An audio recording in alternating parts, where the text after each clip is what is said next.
She was newly single with a recharged zest for life.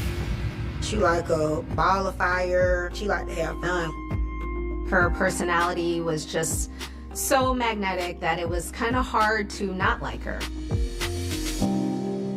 And when she catches the eye of a charming new suitor, he gave her lavish gifts, he wined and dined her. Their connection ignites a passionate whirlwind romance. I was like, dang, she did find somebody good. She fell head over heels in love with him. But when their whirlwind romance spins out of control, who is to blame? He finds her face down in the bed, and blood is everywhere. I hate to ask this, did you suspect her of having any type of affair or anything? He had an axe to grind. He was upset about the divorce. I just started seeing some things that was uncomfortable to me. Listen, I know what's gonna tell her. It was indeed a fatal attraction. The devil had come to that apartment that morning.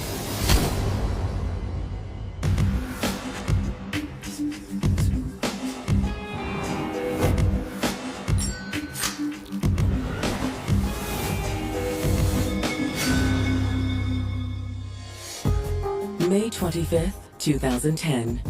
Is a typical Tuesday morning in the southwest Atlanta neighborhood of Adams Park. Adams Park is a community known for its diversity.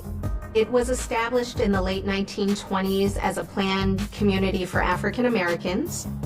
These people are homegrown. They are native to the city. The people who live in this community are hardworking, working class, salt of the earth type people. But just before 9 a.m., while most of the neighborhood is heading off to work, a chilling 911 call comes in to local dispatchers from 18-year-old Mia Walker. 911 emergency. What's the problem? Tell me exactly what happened. My dad, he just got onto his house, but his wife is laying on the bed. She's not waking up. Mia says her stepmother, Demetra Smith, needs help immediately. When Mia called 911, she said that they found her laying face down in a pool of blood. She wasn't sure if she was alive or not. Where is this blood coming from? She begged the ambulance to hurry and get there, but they weren't really sure whether Demetra was going to make it. It looked pretty bad, and everybody was fearing for the worst. There was never a dull moment when 47-year-old Atlanta native Demetra Smith walked into the room. Demetra was funny. She'll have you laughing all night with story after story, joke after joke. And when she love you, she love hard. Her personality was just so magnetic that it was kind of hard to not like her. But Demetra was also tough and worked as a security guard at a local hotel. She was a really good person, but she ain't say no BS. None whatsoever. If you do something to Demetra, she gonna speak and stand her ground. Many people looked up to Demetra as a mentor. She was a hard worker, and there was some long hours there. And those long hours didn't leave much time for love. She and her husband George had recently split due to irreconcilable differences. They were married for 3 years and it just wasn't meant to be, but they remained friends. Now in her late 40s, Demetra wondered if she would ever find love again. But that outlook changed in the spring of 2009 when she started dating 39-year-old Orlando Smith. They met through some mutual acquaintances. He's handsome, and he says all the right words to sweep her off her feet. She fell head over heels for Orlando. I did think she found her Prince Charming. I mean, he was taking her to get pedicures. They was doing like spa dates. I was like, dang, she did find somebody good. Okay, hold up. I was wondering if you'd like to take a trip with me on my birthday. Of course, I wouldn't miss it. Where do you think about going? Vegas, baby. Yes. In February of 2010, Orlando whisked Demetra off to Vegas to celebrate his birthday. She was like, I'm going to Vegas. And I was like, Mom, you know what goes on in Vegas stays in Vegas. And we kind of joked up like that. I'm like, okay, well, have fun. Call me when you get back. And when Demetra returned from vacation, she shared some unexpected news. When she came back, she told me she got married. And I was like, you got married? She was like, yeah, I got married. By all accounts, Demetra and Orlando were looking forward to many years of marital bliss. The two moved into an apartment together and started really living life as a happily married couple. But now, just 3 months after the couple moved into their new apartment, Orlando and his daughter Mia have found a gruesome scene in the bedroom. They found Demetra in a pool of blood and face down on the bed. Where do you think the blood coming from? Sorry. Minutes after receiving the 911 call, Atlanta police arrive on the scene. When the detectives arrived to the scene, they found Orlando and Mia completely traumatized by what they just seen. The best thing for them was to send them to the police station so that they could have a moment away from the scene to calm down and then give a statement. Meanwhile, the first responders check Demetra's vitals. They're checking on Demetra, but it's clear that there's nothing that they can do for her. They declare Demetra dead on arrival. The first responders call in homicide. Get Detective Quinn on the line. I was headed to work early that morning, and I get a call saying we're gonna need some extra help. This is gonna be a difficult one. When Detective Quinn and his partner arrive on the scene, they get right to work. I see this poor sister face down in the bed with her hands behind her back. They confirmed that rigor mortis had set in, so hours had passed between the time that she was killed and the time that her body was discovered. There was blood everywhere. It looked as if someone fired a gun right in the back of her skull. Which immediately leads the seasoned detectives to one important conclusion. I know, she's been executed. This was a brutal, major crime scene that involved a malice murder. The devil had come to that apartment in that bedroom that morning. Security guard Demetra Smith felt like she'd gotten a second chance at love with her new husband, Orlando. Before marrying Orlando, she'd recently divorced her husband of 3 years, George Allen. But Orlando really swept her off her feet. Anything her heart desired, he did it. But just 3 months into the marriage, the couple's dream of spending the rest of their lives together is now broken. She's been executed. The devil had come to that apartment in that bedroom that morning. Based on the positioning of the body, investigators believe the killer got on top of her to pin her down and fired a bullet point blank into the back of her head. Demetra had to have been absolutely terrified because she knew what was coming. They found that there was a sock shoved in her mouth, presumably to keep her from screaming. There's no murder weapon located near the victim's body, but detectives find a potential clue in the bedroom closet. There was a gun belt that looked no different than the gun belt I used in my uniform. The only thing missing in this particular utility belt was a firearm. They wonder, did the killer take the gun and use it to kill her? The thought of a service weapon being turned on an officer hits home to the detectives. This was an official gun belt, so that heightened my sensitivity at the time. Next, detectives continue their search throughout the residence for more clues. Sitting in the kitchen sink drain, they noticed 2 bloody rings. Hey, Quinn, look at this. I could tell it was a set of wedding bands. I mean, they were just conspicuously laid right there for us to find. Investigators surmise these are Demetra's wedding bands. She wasn't wearing any when they examined her body, so the blood suggests they were removed after she was killed. But what are they doing in the kitchen sink? It makes no sense, but that may be nuggets that indicate it's a crime of passion. And nearby, detectives locate another related clue. We see there's divorce papers. Her name is listed at the top of the document, but her husband Orlando's is not. Rather, the papers finalize the divorce of Demetra's first marriage to a man named George Allen. So why is this piece of personal documentation just laid out? At that point, we didn't know what it meant, but we tagged it, we bagged it, we kept it as evidence. After wrapping up their initial search of the crime scene, detectives turn to Demetra and Orlando's neighbors.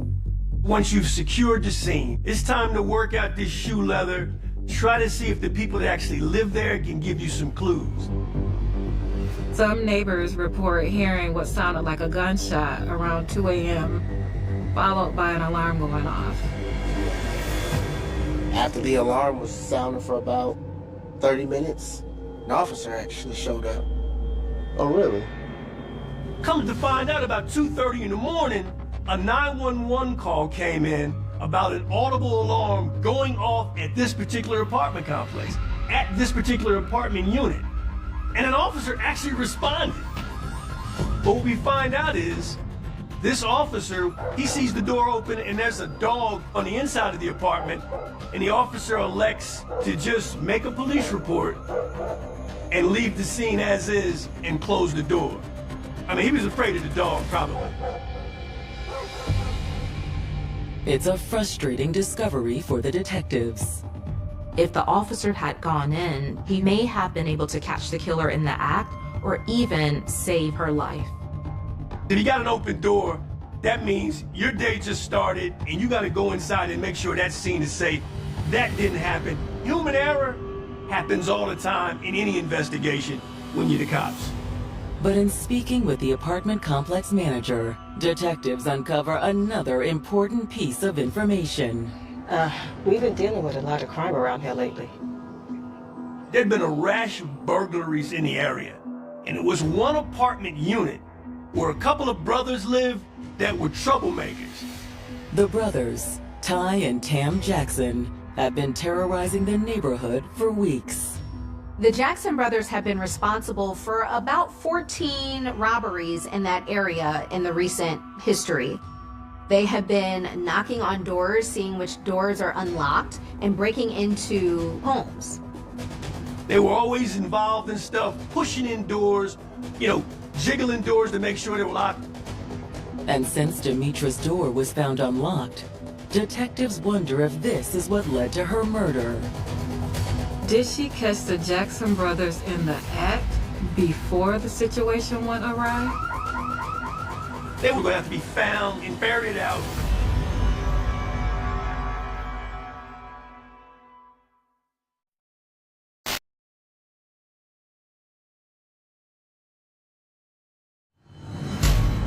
Atlanta police investigating the homicide of 47-year-old Demetra Smith have just learned that a pair of brothers named Ty and Tam Jackson are responsible for a recent rash of break-ins at Demetra's apartment complex. So now the police have to consider that her murder could be the result of a robbery gone wrong. Did Demetra catch the brothers in the act and pay the price? This sounds almost exactly like what could have happened in this particular case. However, the apartment complex manager qualifies the break-ins as petty thefts, not armed robberies. They've never really harmed anyone. Nothing like this. All they did was break into vacant apartments and, try to get air conditioning systems, things they could tote off and sell quickly on the street. They are just thieves. They are not necessarily cold-blooded killers. The apartment complex recently evicted the brothers due to the nuisance they've been causing. Do you have any idea where they went to? No, not a clue. No one seems to know where the Jackson brothers are now. Well, thank you for your time. Of course. Investigators issue an APB for the Jackson brothers before heading back to the station. There's two more very important people they need to speak with. It's time to go talk to the folks that made Discovery. That's gonna be Orlando Smith and his daughter, Mia. To make sure they did everything by the book, they put Orlando and Mia in two separate rooms. We got Orlando and Mia separated. We get another team of detectives to talk to Mia. But I wanted to get in here and hear from Orlando. You always want to talk to the spouse. You want to understand where they were, and if in fact they had anything to hide, or if their story is shaky. Orlando still seems pretty upset. Sorry, I know this is really hard. Hold on, be right back.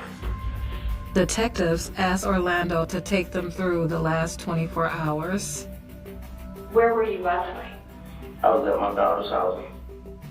The night before, Orlando Smith went to go visit his daughter Mia and ended up falling asleep on her couch. Okay. What time did you get there yesterday?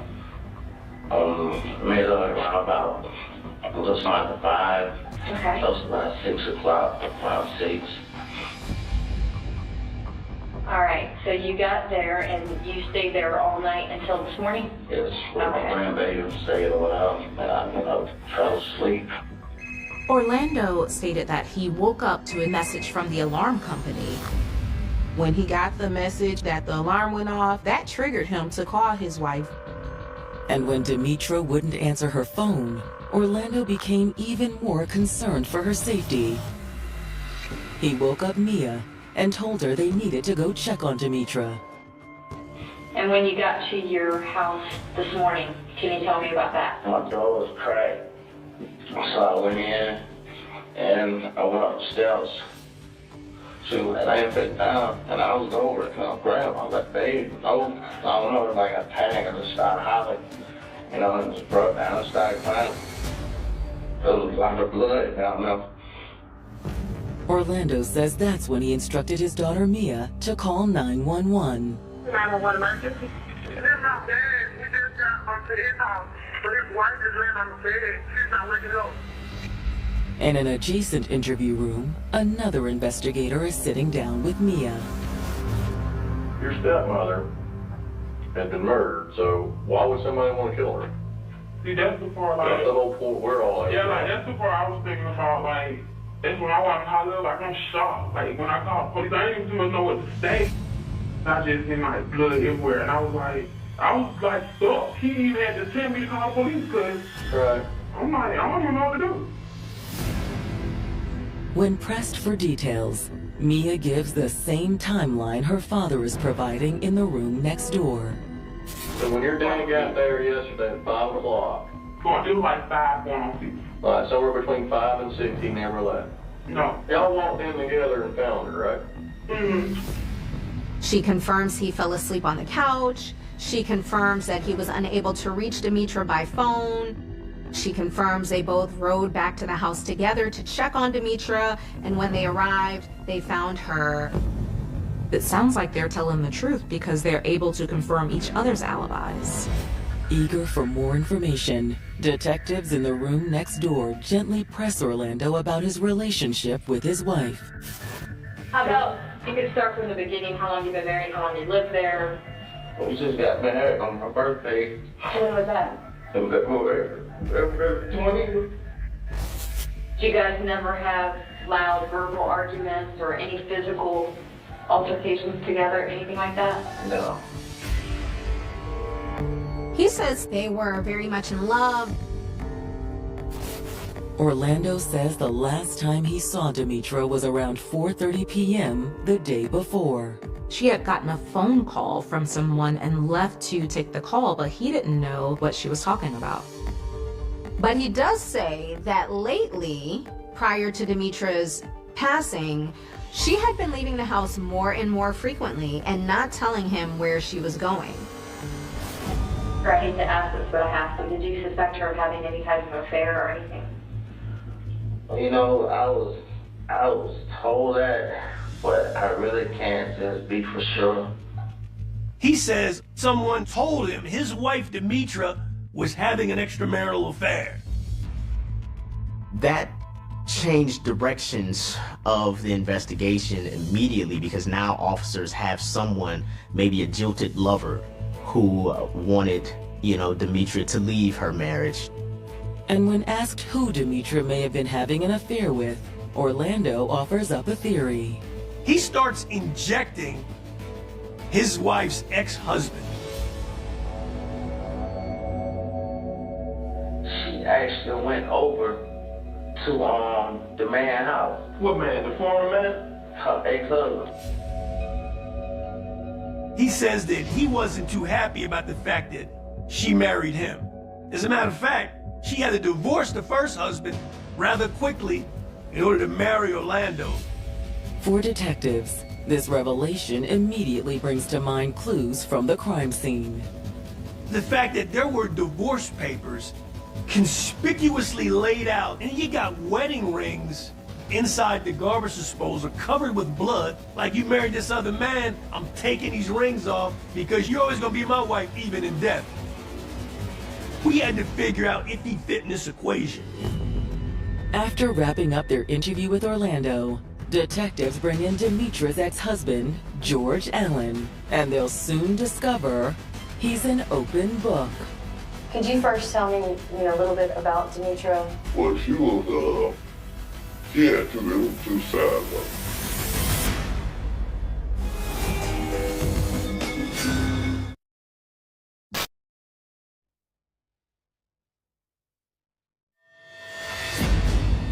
Atlanta detectives investigating the murder of 47-year-old Demetra Smith are sitting down with her ex-husband, George Allen.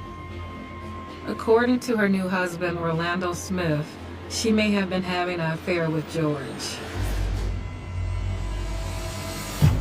But is George capable of murder? Could you first tell me, a little bit about Demetra, how long you were married, and that kind of information? Well, we was married about 3 years.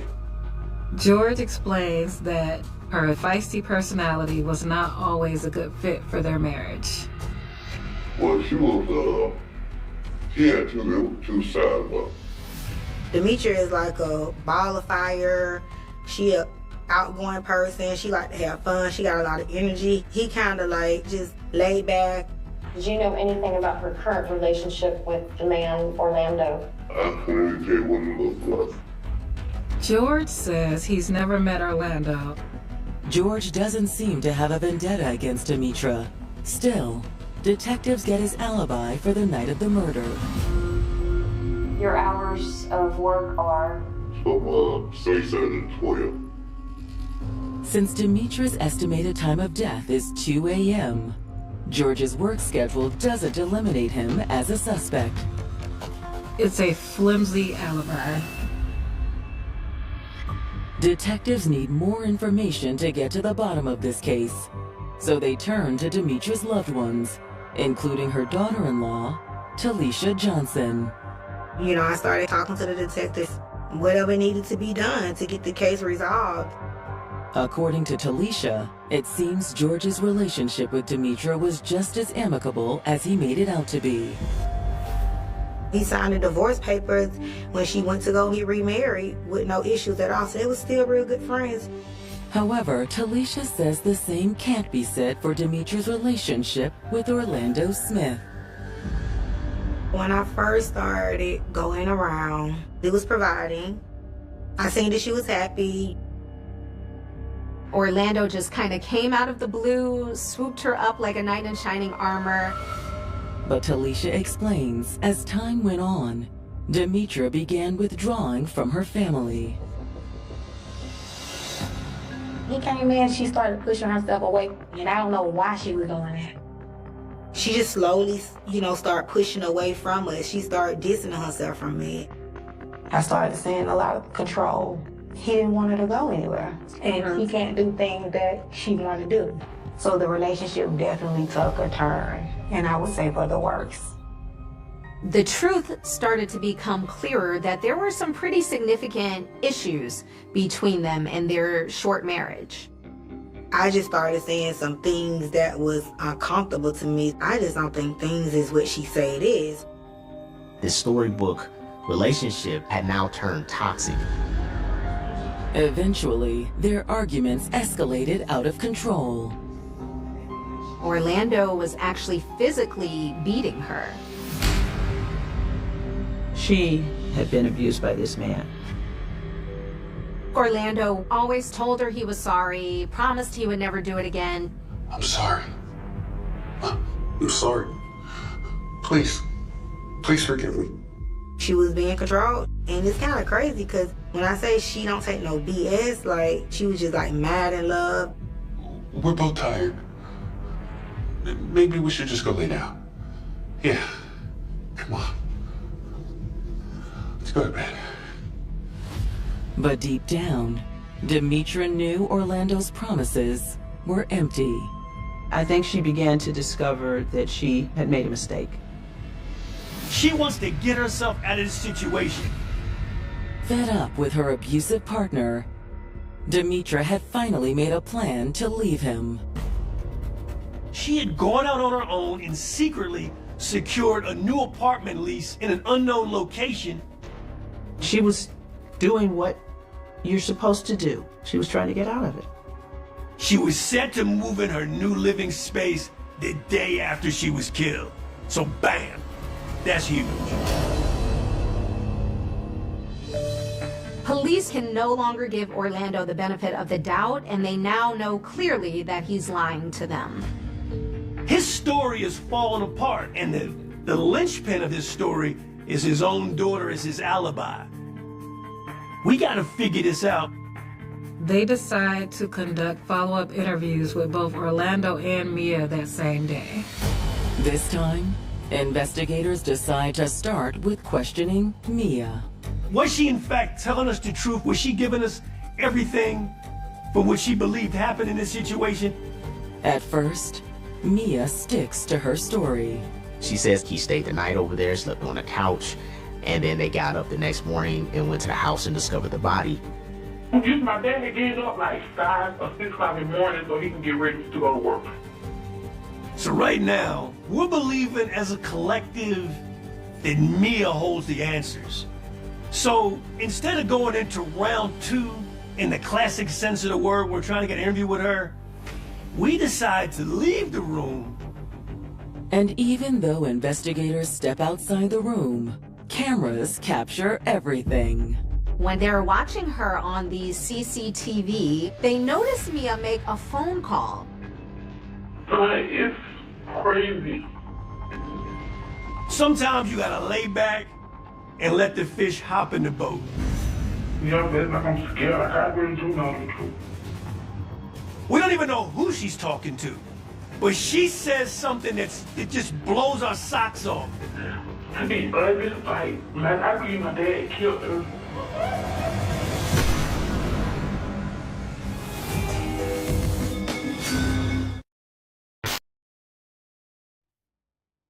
Atlanta police have just discovered that the picture of a happy marriage Orlando Smith painted for them was actually a cover for an abusive relationship his wife Demetra was trying to escape.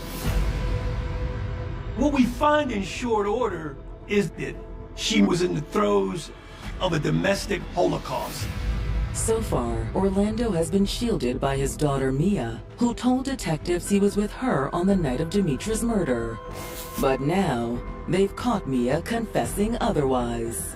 I believe my dad killed her, but it's like he tried me right on instinct. That was a crazy statement. That right there is punctuation for a homicide investigation, and we barely had to lift a finger going into round 2. It's time to go in with kid gloves, comfort, and care, and see if she can tell it again to us. What's wrong? To be honest. What's wrong? Like, I just don't think them shit. He did?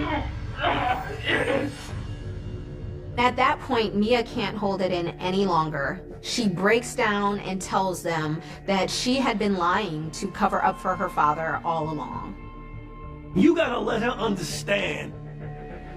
This is a situation where people go to jail just for helping or telling lies. You wanna take them straight to church. I don't want to go to jail. I don't want you to get in trouble. Talk to me. And Mia, she begins to paint this picture. Let's start over. What happened? Like this, we came out of the 220. I bet at the time it was 220. Dad, what are you doing here? Can I come in? She said her daddy came to her house around 2:30 a.m. that night, not 5 p.m. the day before. That changes everything. And when she let him inside, Mia says her father seemed nervous. They just kept smoking cigarettes, and it's not like him. Mia is letting us know her daddy showed up in a wife beater and some shorts, and this brother is always clean, always dressed to the nines, and he looked unkept. And the one thing he wanted to do was go take a shower. Can I use the bathroom? Go ahead. Yeah. She told detectives that her father took a shower and changed clothes, and then he told Mia if anyone asked that he was there all night.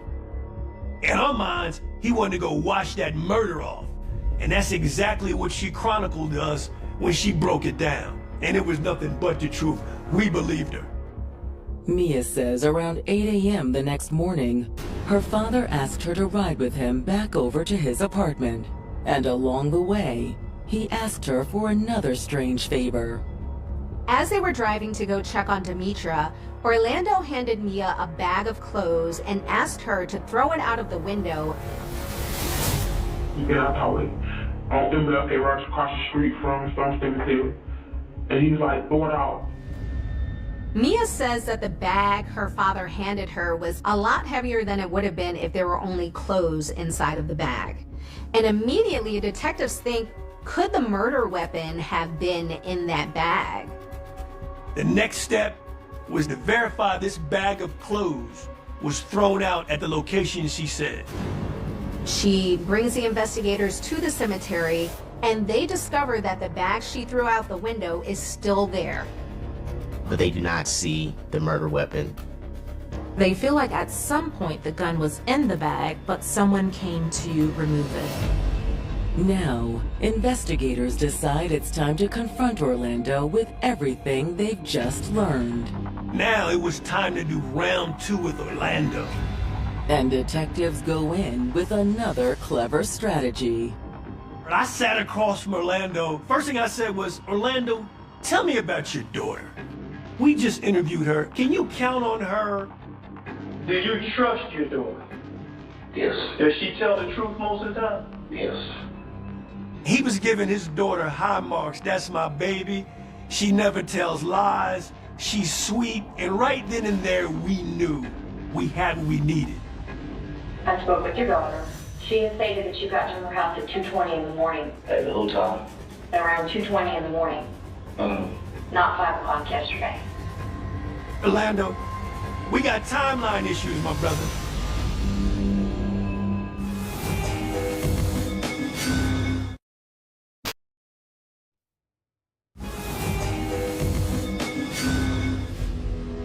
Atlanta detectives speaking with murder suspect Orlando Smith have just confronted him with the fact that his daughter Mia is no longer covering for him. She was freeing herself from the bondage of her daddy. She was telling the truth. She wasn't going down that homicide road. She has stated that you got to her house at 2:20 in the morning, not 5 o'clock yesterday. Orlando, we got timeline issues, my brother. She has stated that you asked her to dispose of a bag. Dispose of a bag?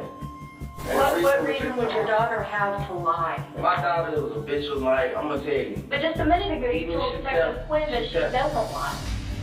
I'm like, damn, brother, you just told me your daughter was a paragon of virtue. Now you sitting up here saying she was born a liar. I mean, which one is it? I felt, I need to talk to my sister and have my attorney here. Because I gave got all the information, and this is straight bogus. And without even hearing another word come out of his mouth, this brother lawyered up. He said, I'm done. I'm out. The next step was to get Orlando going where he's going to be going. Investigators charged Orlando Smith with felony murder. Despite the overwhelming evidence against him, Orlando opts to take his chances in front of a jury, and in October of 2011, his trial gets underway in a Fulton County courtroom. When prosecutors make their opening statement, they present Orlando not to just be hateful and violent, but also greedy. He had just taken out a life insurance policy of $250,000 prior to killing his wife. Based off what we know, he had ulterior motives from the giddy-up. The way he played her out like a pawn in this game he played with everyone else. This was going to be his last game. But Demetra saw the writing on the wall and knew she needed to leave Orlando for her own safety. Whether or not she revealed that she was in fact leaving, it didn't take a rocket science to determine that their union was about to collapse. And with the threat of Demetra leaving him for good, prosecutors believe Orlando took matters into his own hands on the night of May 25th, 2010. Whatever the situation was that evening, it pushed Orlando to the brink. I can't do this anymore, Orlando. I'm leaving you. What? I already got another apartment lined up and everything. That sent him into a rage. Prosecutors contend that he was so enraged that he retrieved her service weapon that she used at her job. Oh my God, what are you doing? Get on the bed. Please, get on the bed. He forced Demetra onto the bed, stuffed a sock into her mouth, forced her to turn over onto her face and put her hands behind her, and stood over her, firing one single shot, execution style, into the back of her head.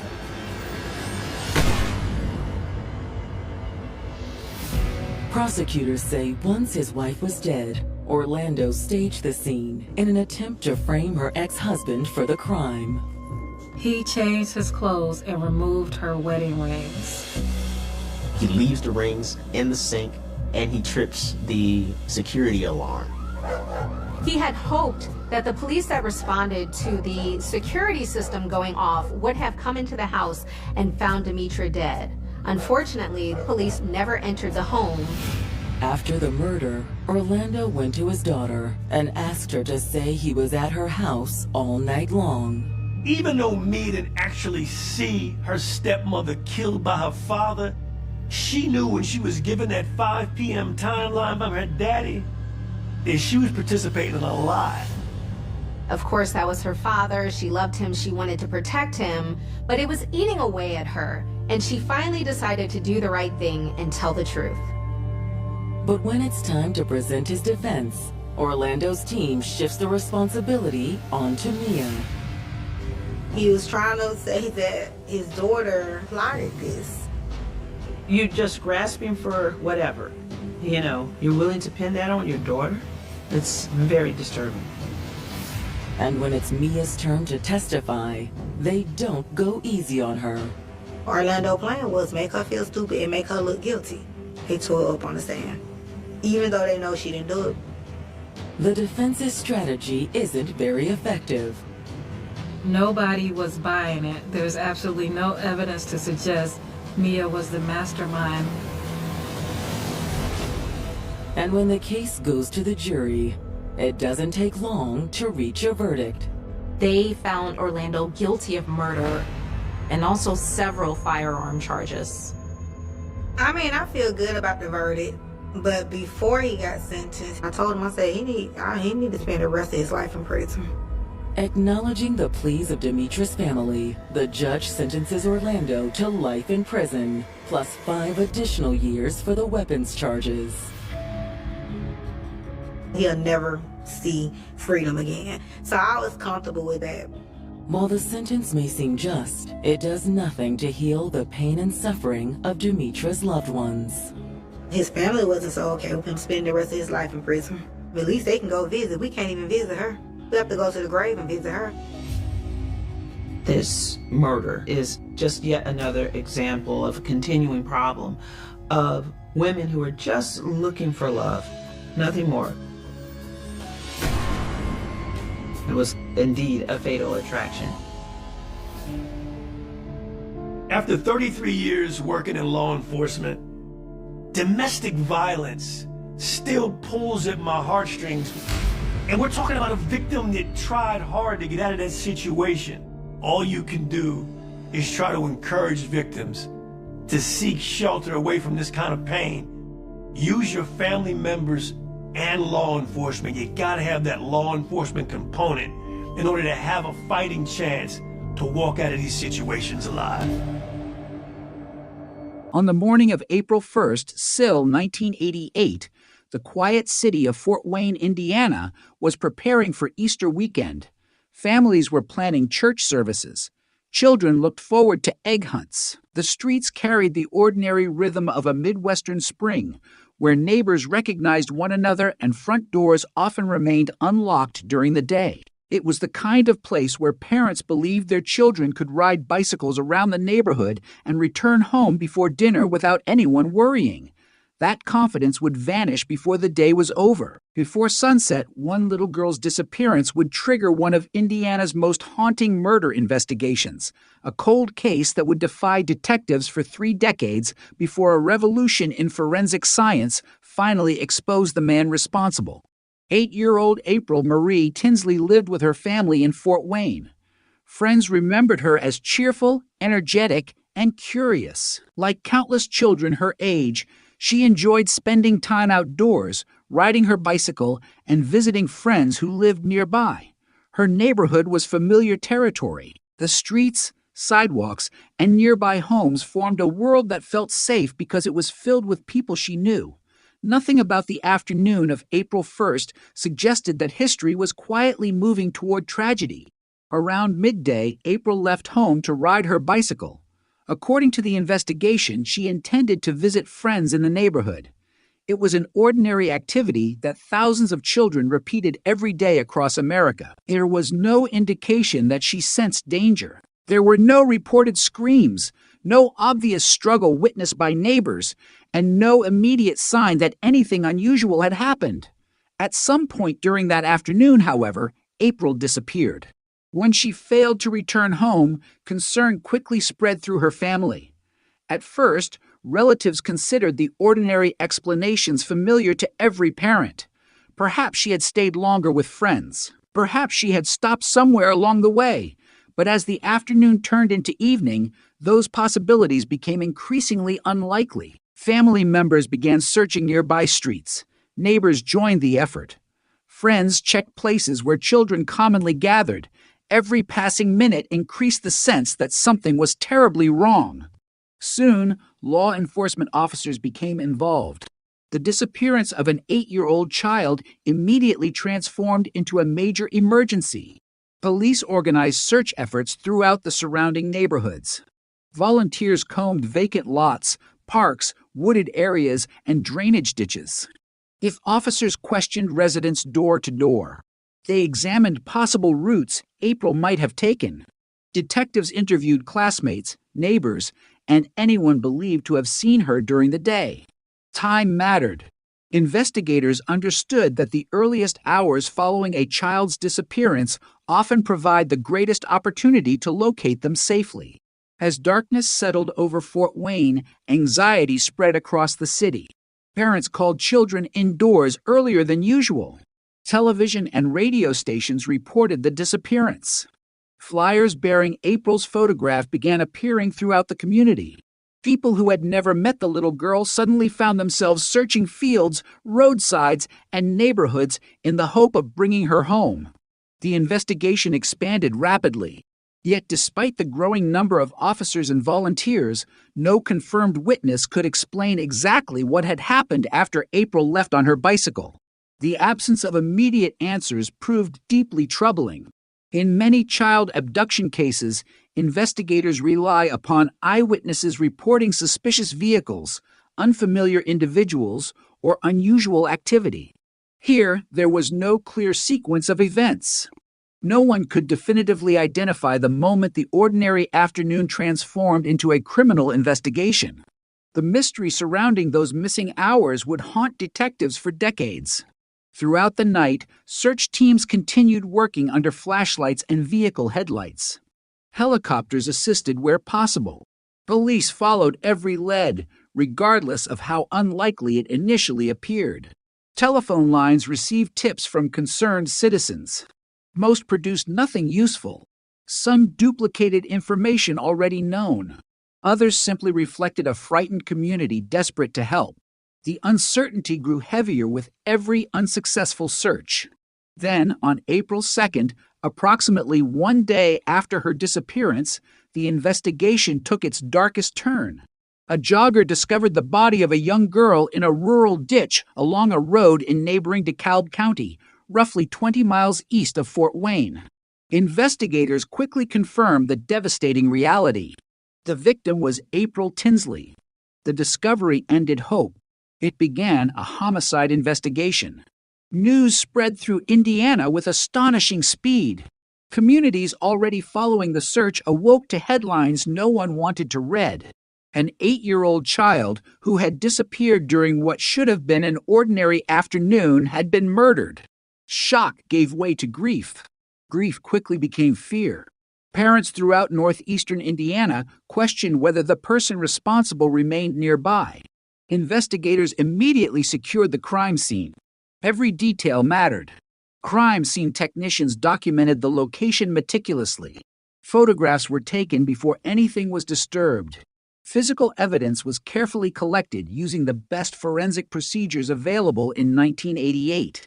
Although DNA analysis was still in its infancy and far from the powerful investigative tool it would later become, experienced investigators understood the importance of preserving every possible trace. Those decisions, made during long hours beside a rural roadside, would ultimately shape the future of the investigation in ways no one present could possibly imagine. The autopsy confirmed that April had been the victim of homicide. Investigators withheld many specific details from the public, protecting information they believed only the offender would know. Such decisions reflected standard investigative practice in major homicide cases.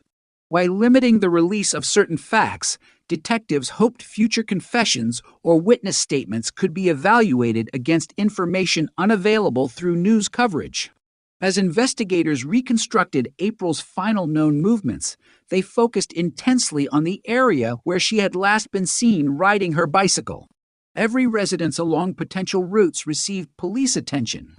Officers interviewed hundreds of people. Registered vehicles drew scrutiny. Individuals with criminal histories involving violence or offenses against children became immediate priorities. Yet, despite the enormous effort, the investigation produced no suspect capable of being charged. The absence of clear witnesses complicated every stage of the inquiry.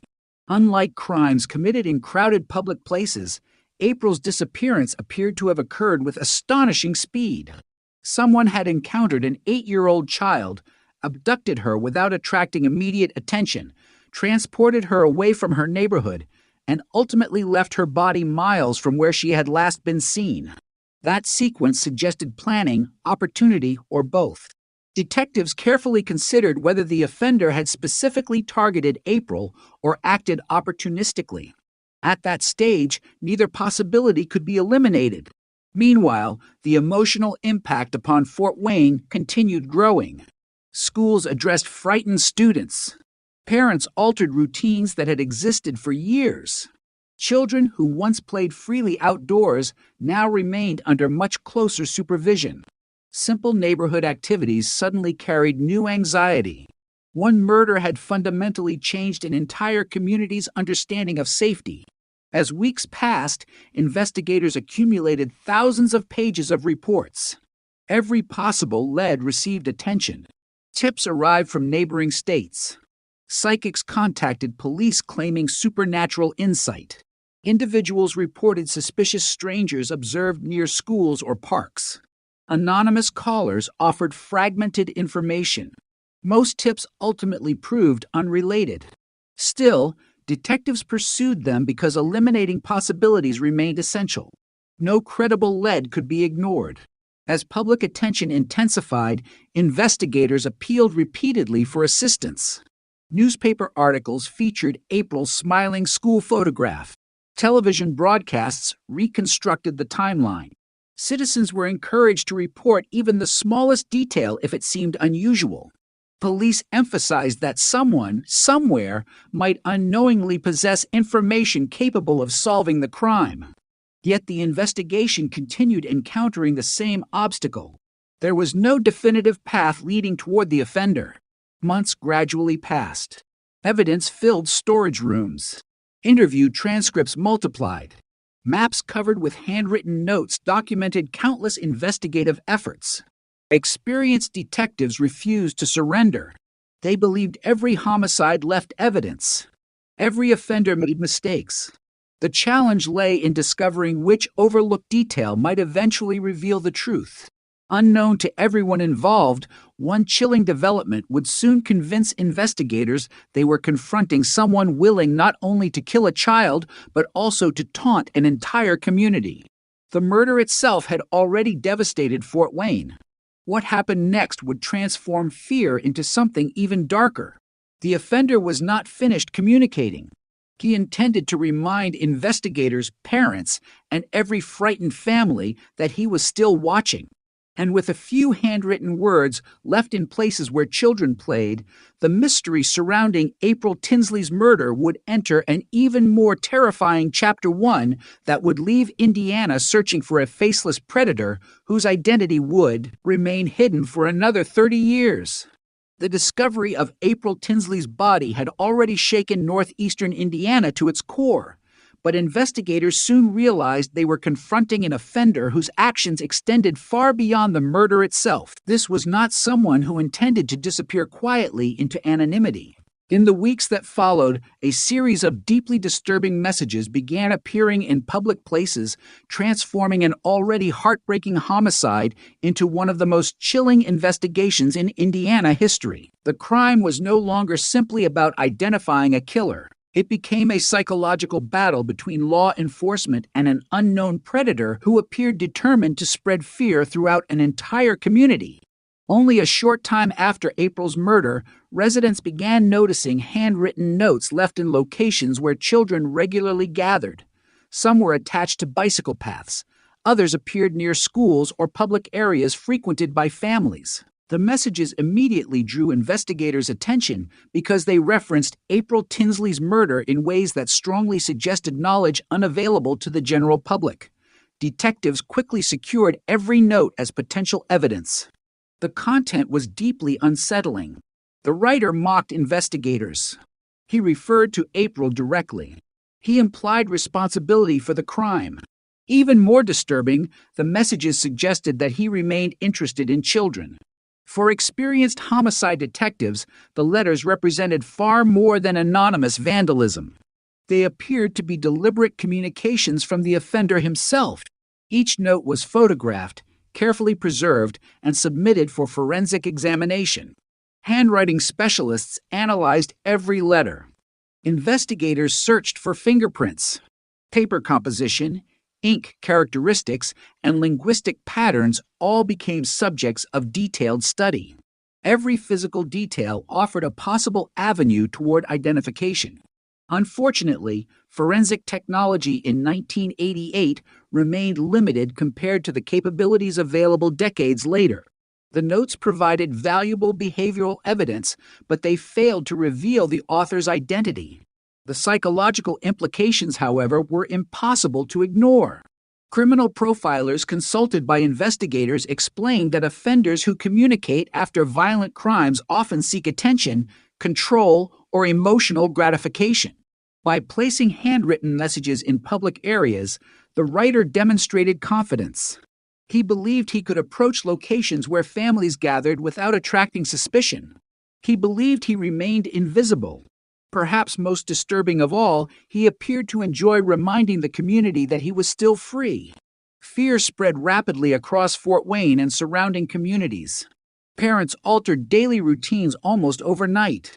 Children who previously walked or rode bicycles to school began traveling with adults whenever possible. Neighborhood watch groups expanded. Schools reviewed safety procedures. Churches discussed the murder during community meetings. The handwritten notes created an atmosphere in which every unfamiliar vehicle, every unknown adult, and every unexplained event seemed potentially connected to the killer. Investigators responded by dramatically expanding the scope of the inquiry.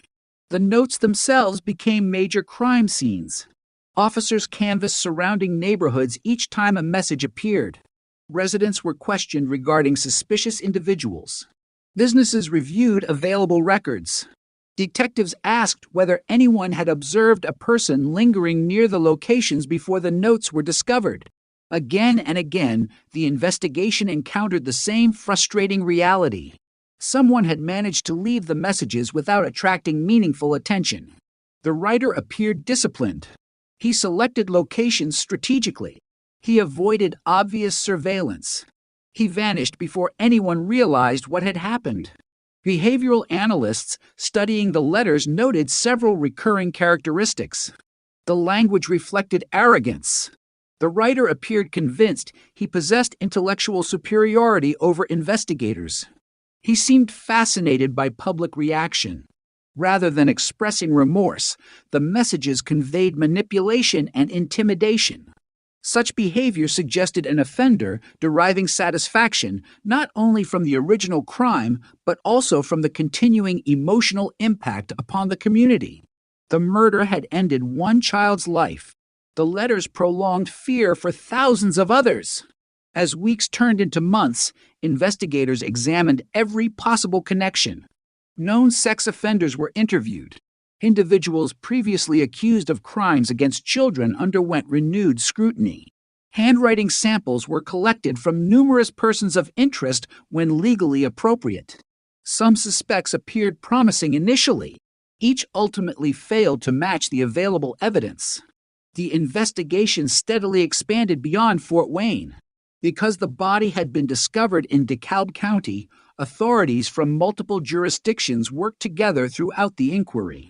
State police contributed resources. Federal agencies offered assistance where appropriate. Information flowed between departments as detectives attempted to identify similar crimes elsewhere that might reveal a broader pattern. At that stage, however, no confirmed series emerged. April's murder appeared tragically unique. Then another development intensified investigators' concern. Years after the homicide, additional anonymous messages surfaced. These communications reportedly referenced April once again and included disturbing statements directed toward children.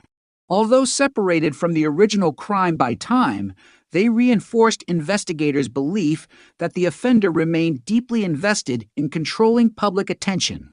The letters suggested someone preserving trophies of fear rather than moving beyond the crime. For detectives, the continued communications presented both opportunity and frustration. Every new message created another chance to collect forensic evidence. Yet every unsuccessful examination reinforced the offender's confidence. He remained unidentified. The community continued waiting. Parents continued wondering whether he still lived nearby. Investigators revisited April's final known movements repeatedly. They reconstructed neighborhood activity minute by minute. They compared school schedules. They reviewed traffic patterns. They examined whether construction projects, utility work, or delivery routes might explain unfamiliar vehicles present in the area during the afternoon of April 1st. Each investigative avenue required enormous effort. Each produced more information than certainty. Thousands of interviews accumulated. Evidence rooms filled with reports. Maps became covered with handwritten annotations documenting leads pursued across northeastern Indiana. Experienced detectives often described homicide investigations as assembling enormous puzzles without knowing whether every piece still existed. The April Tinsley investigation embodied that challenge perfectly. Some evidence remained strong. Other evidence grew weaker as years passed. Witnesses moved away. Memories faded. Businesses closed. Records disappeared according to routine retention schedules. Yet investigators refused to abandon the case. They understood that child homicide investigations demand extraordinary persistence regardless of immediate success.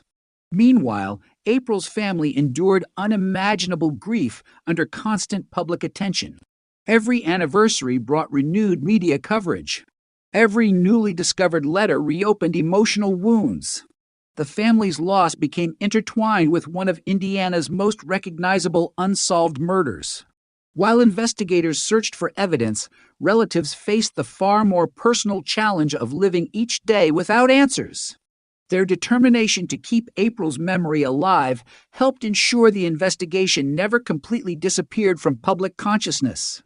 As the early 1990s approached, the case remained unsolved. The offender had successfully evaded identification. The handwritten messages remained among the most distinctive pieces of evidence. Behavioral experts continued refining offender profiles. Detectives preserved every item collected during the investigation with meticulous care.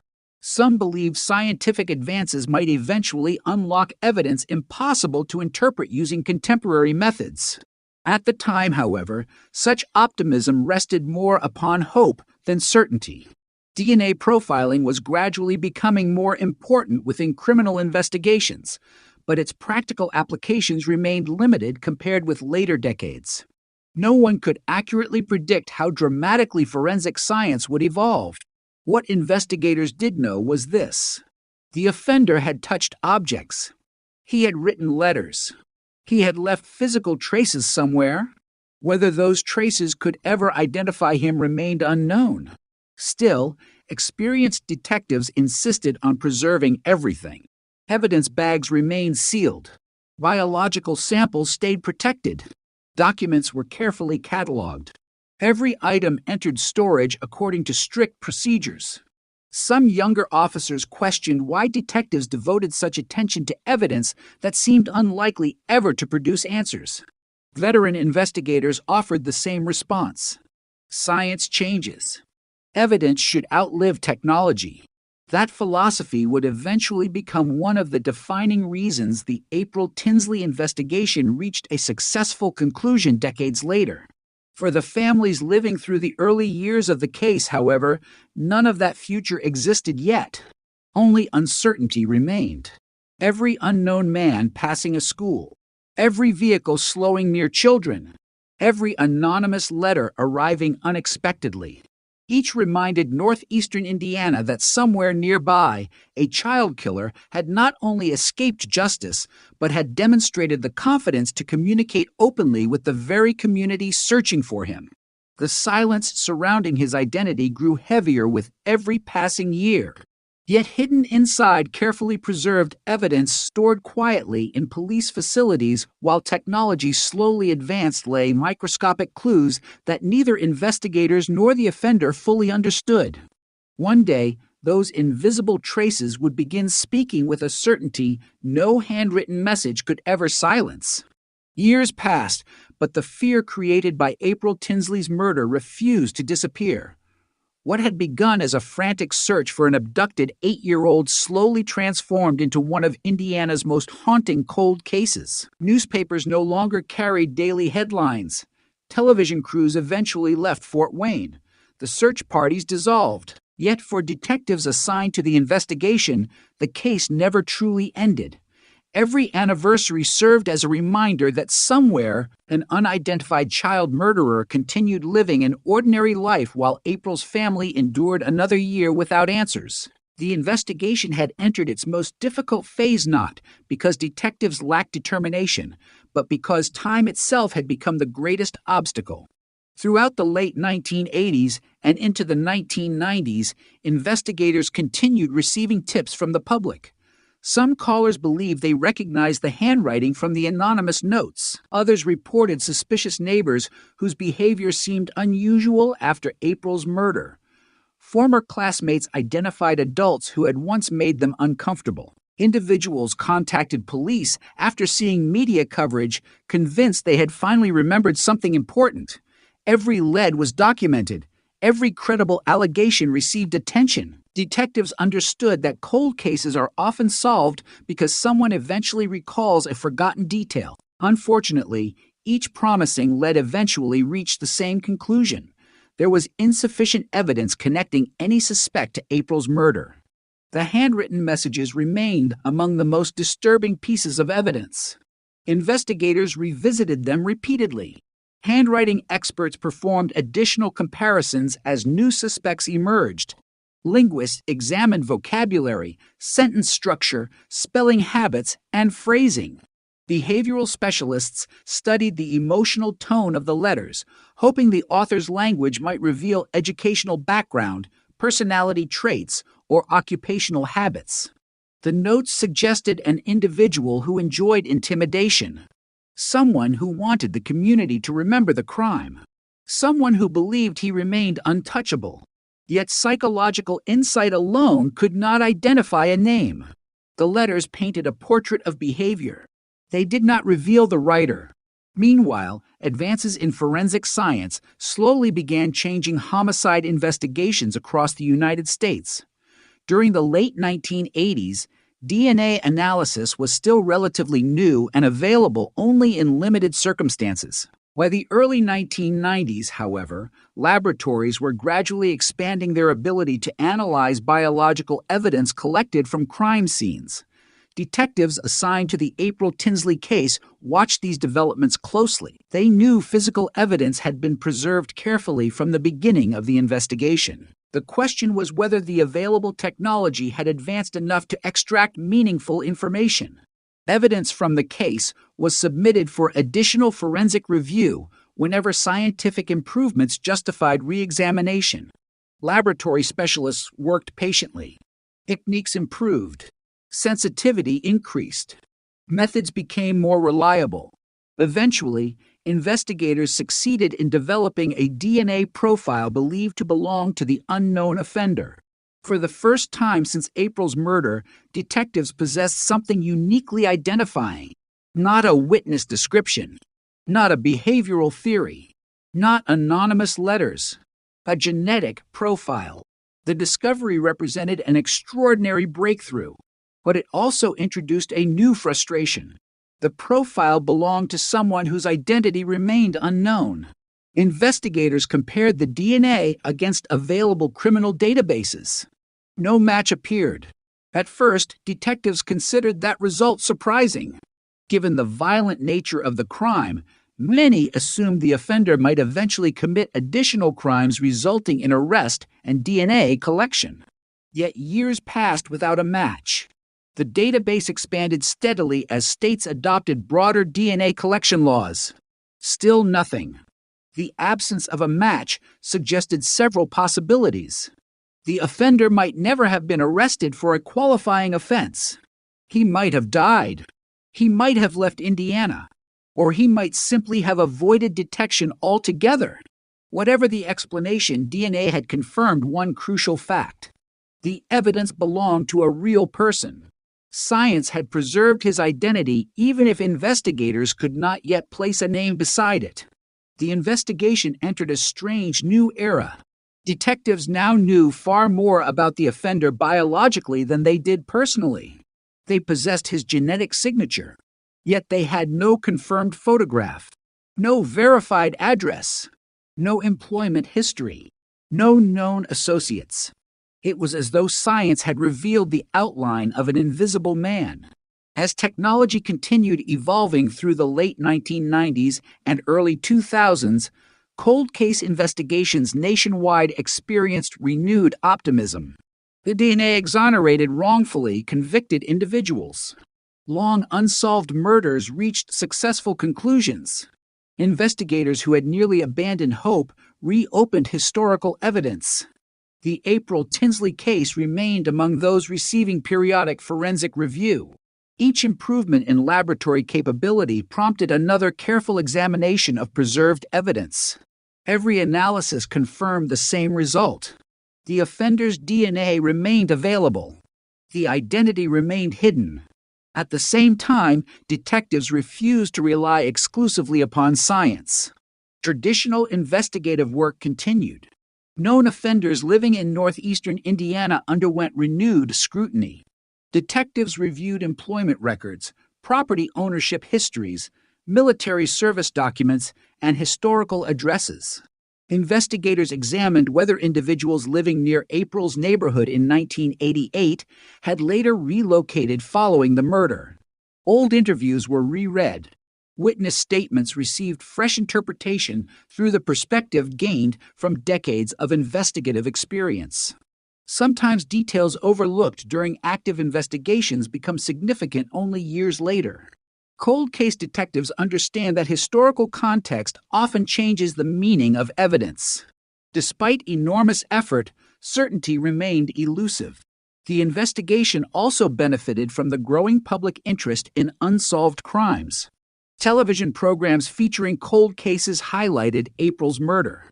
Newspaper anniversary articles reminded readers that the killer had never been identified. Community members who had been children in 1988 now watched those broadcasts as adults. Some contacted investigators with memories they had never previously considered important.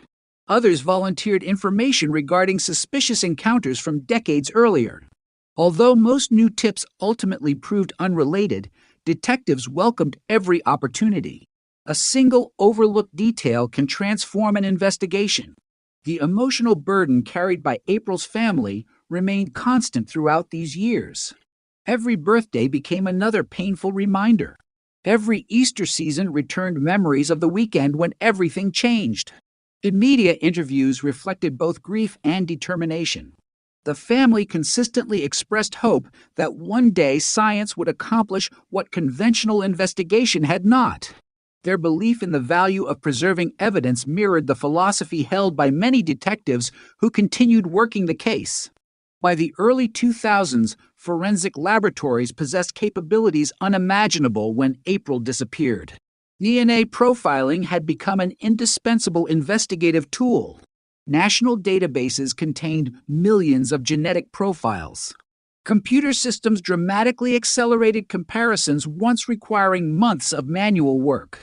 Yet the April Tinsley investigation remained unresolved. The offender existed outside every available database.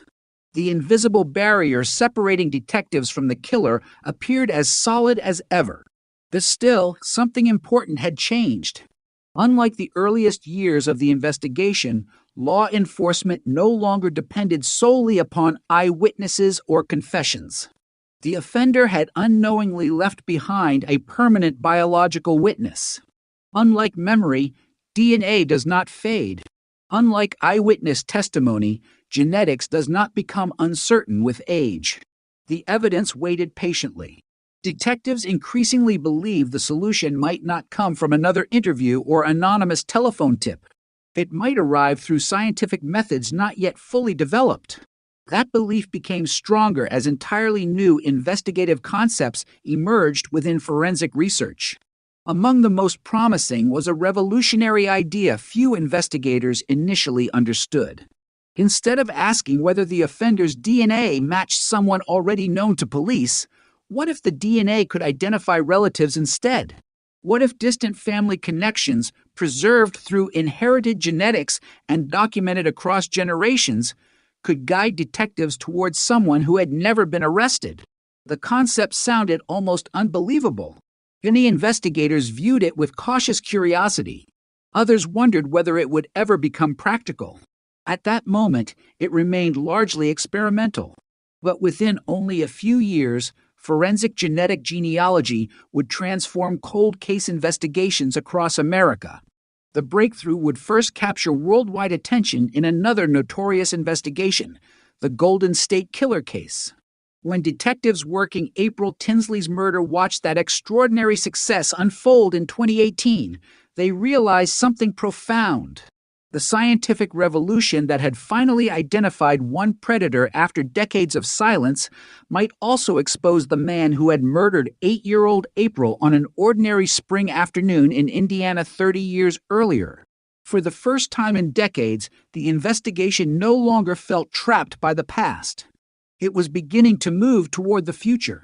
The announcement that the Golden State Killer had been identified through forensic genetic genealogy in April 2018 reverberated throughout law enforcement agencies across the United States. Detectives who had spent decades pursuing unsolved murders watched with cautious optimism as an entirely new investigative method demonstrated its extraordinary potential. For many cold case investigators, the breakthrough represented more than the solution to one notorious serial crime. It signaled the beginning of a new era. If preserved DNA could identify an offender through distant relatives rather than direct database matches, countless investigations once considered impossible might suddenly become solvable. Among the cases receiving renewed attention was the murder of 8-year-old April Tinsley. By that time, nearly 30 years had passed since April disappeared from her Fort Wayne neighborhood. 3 decades. 3 decades of unanswered questions. 3 decades of birthdays without celebration. 3 decades of detectives retiring, new investigators inheriting the case, and evidence remaining carefully preserved while technology steadily advanced. The biological evidence recovered in 1988 still existed. The unknown offender's DNA profile remained intact. The challenge had never been obtaining the profile. The challenge had always been attaching a name to it. Now investigators believed they finally possessed a way forward. The Indiana State Police, working with other agencies and forensic specialists, began exploring whether forensic genetic genealogy could be applied to the April Tinsley investigation. Unlike traditional DNA database comparisons, which rely upon profiles collected from convicted offenders or certain arrestees, forensic genetic genealogy searches for biological relatives whose DNA has been voluntarily submitted to genealogy databases.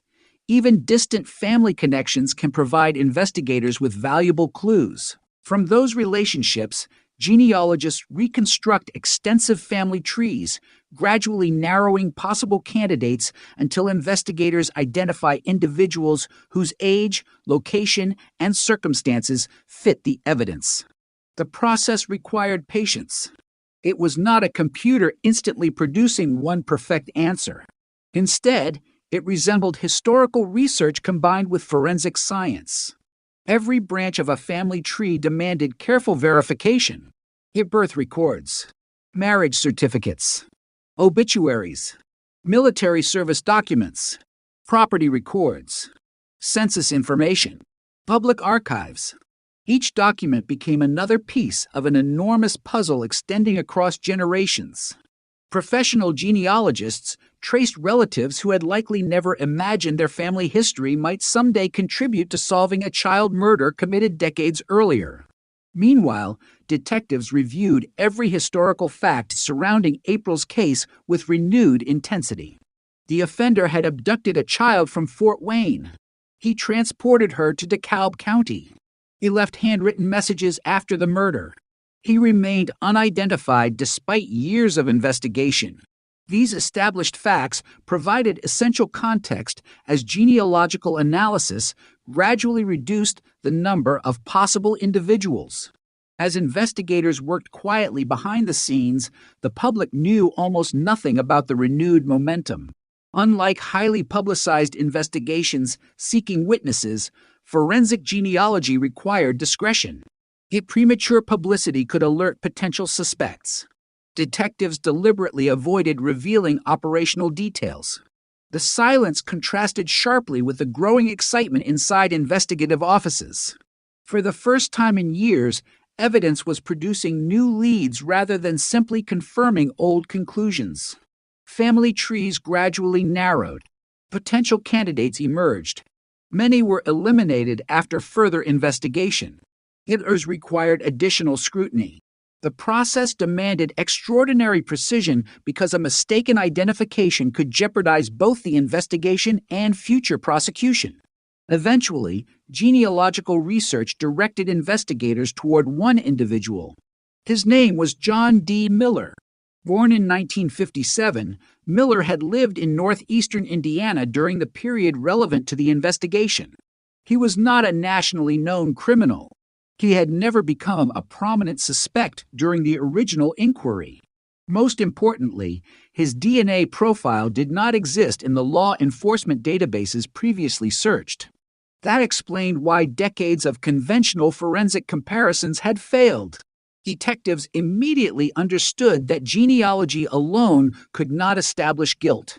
It simply generated an investigative lead. Objective scientific confirmation remained essential. Investigators therefore initiated surveillance.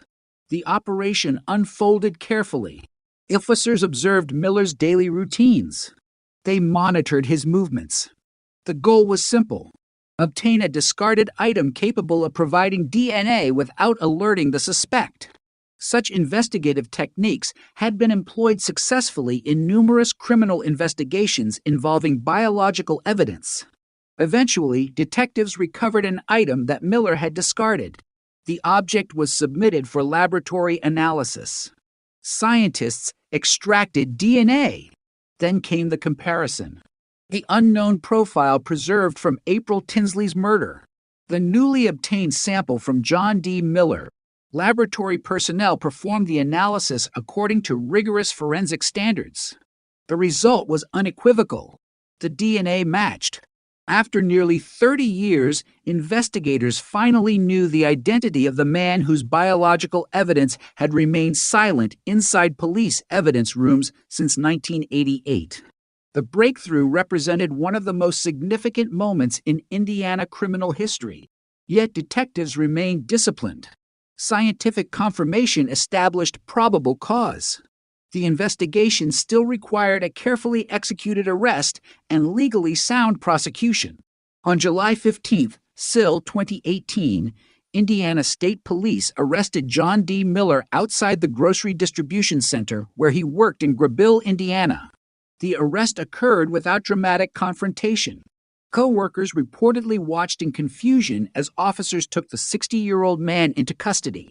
Few could have imagined that the quiet employee being escorted away had just been identified as the suspect in one of the state's most infamous child murders. News of the arrest spread rapidly. Communities that had followed April's case for decades reacted with astonishment. Many residents remembered exactly where they had been when the murder occurred in 1988. Some had participated in search efforts. Others recalled parents refusing to let children ride bicycles alone after the crime.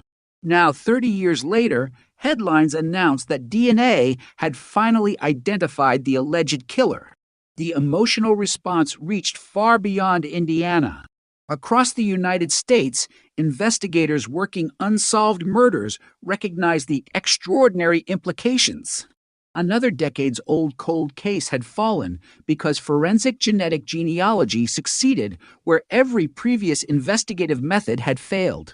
During court proceedings following the arrest, prosecutors formally charged John D. Miller with murder, child molestation, and criminal confinement related to April Tinsley's death.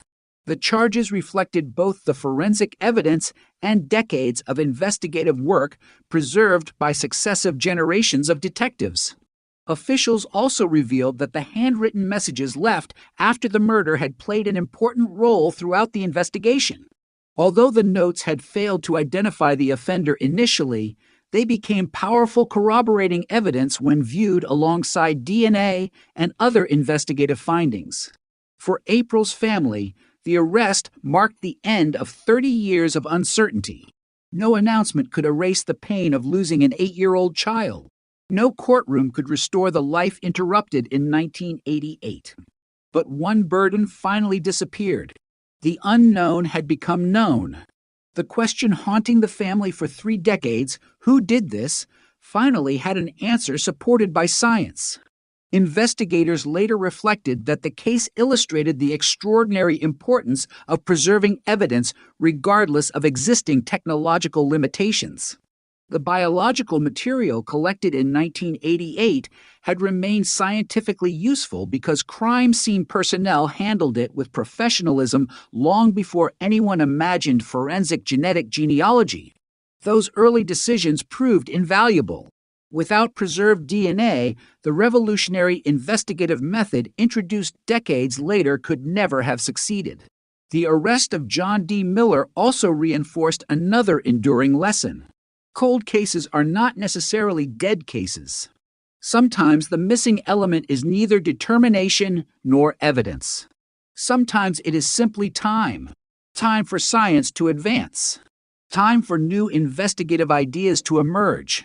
Time for technology to reveal answers previously hidden within microscopic traces left behind at a crime scene. As prosecutors prepared for trial, investigators continued strengthening every aspect of the case. Historical evidence underwent renewed review. Witnesses were re-interviewed where appropriate. Laboratory findings received additional verification. Detectives understood that solving the mystery represented only one stage. Presenting decades-old evidence before a court required extraordinary preparation.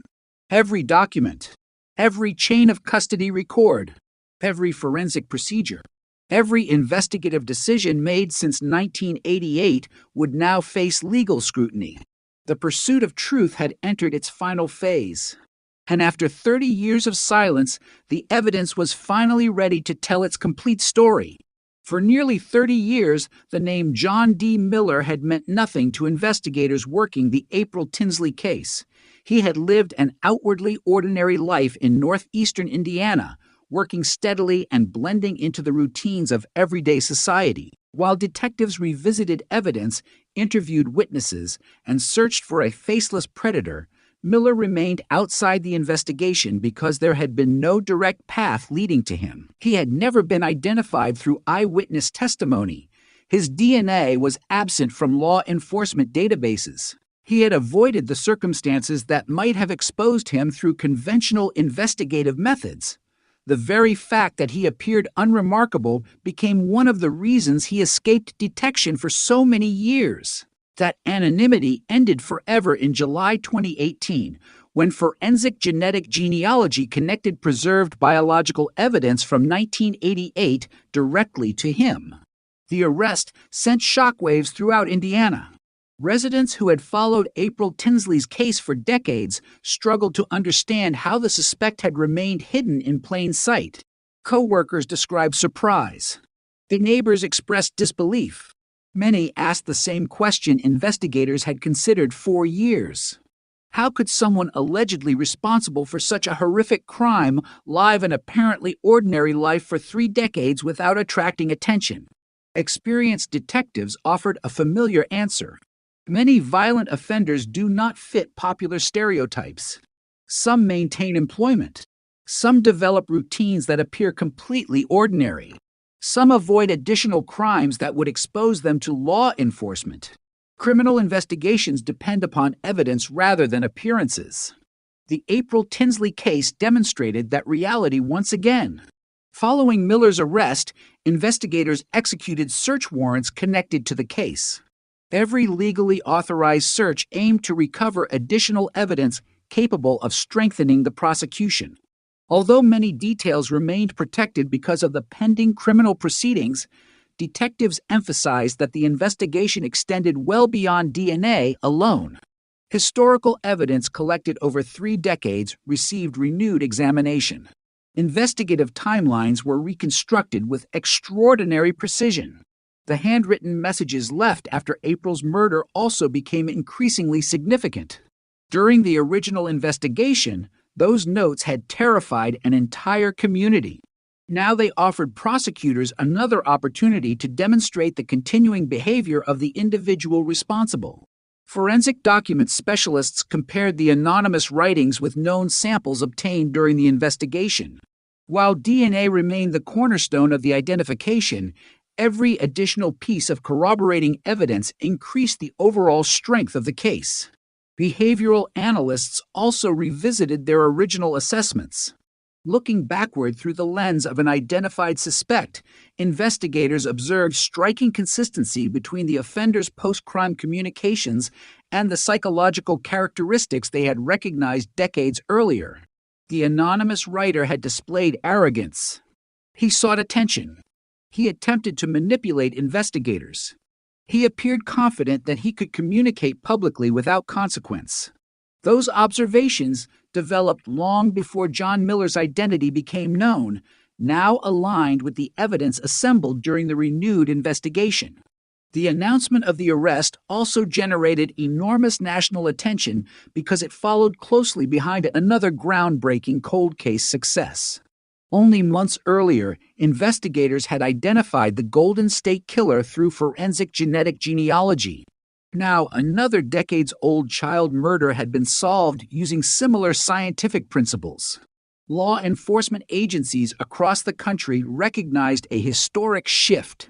Cases once considered nearly impossible suddenly possessed realistic investigative pathways. Evidence preserved for generations had acquired entirely new value. For April Tinsley's family, however, the scientific achievement carried deeply personal meaning. 3 decades of unanswered questions had finally given way to certainty. Although grief remained unchanged, uncertainty no longer dominated every anniversary. The unknown individual responsible for April's murder now had a name, a face, and a formal criminal case proceeding through the courts. Family members publicly thanked investigators whose persistence had never diminished despite the passage of time. Many detectives assigned to the investigation had retired before the arrest occurred. Others inherited the case years after the murder.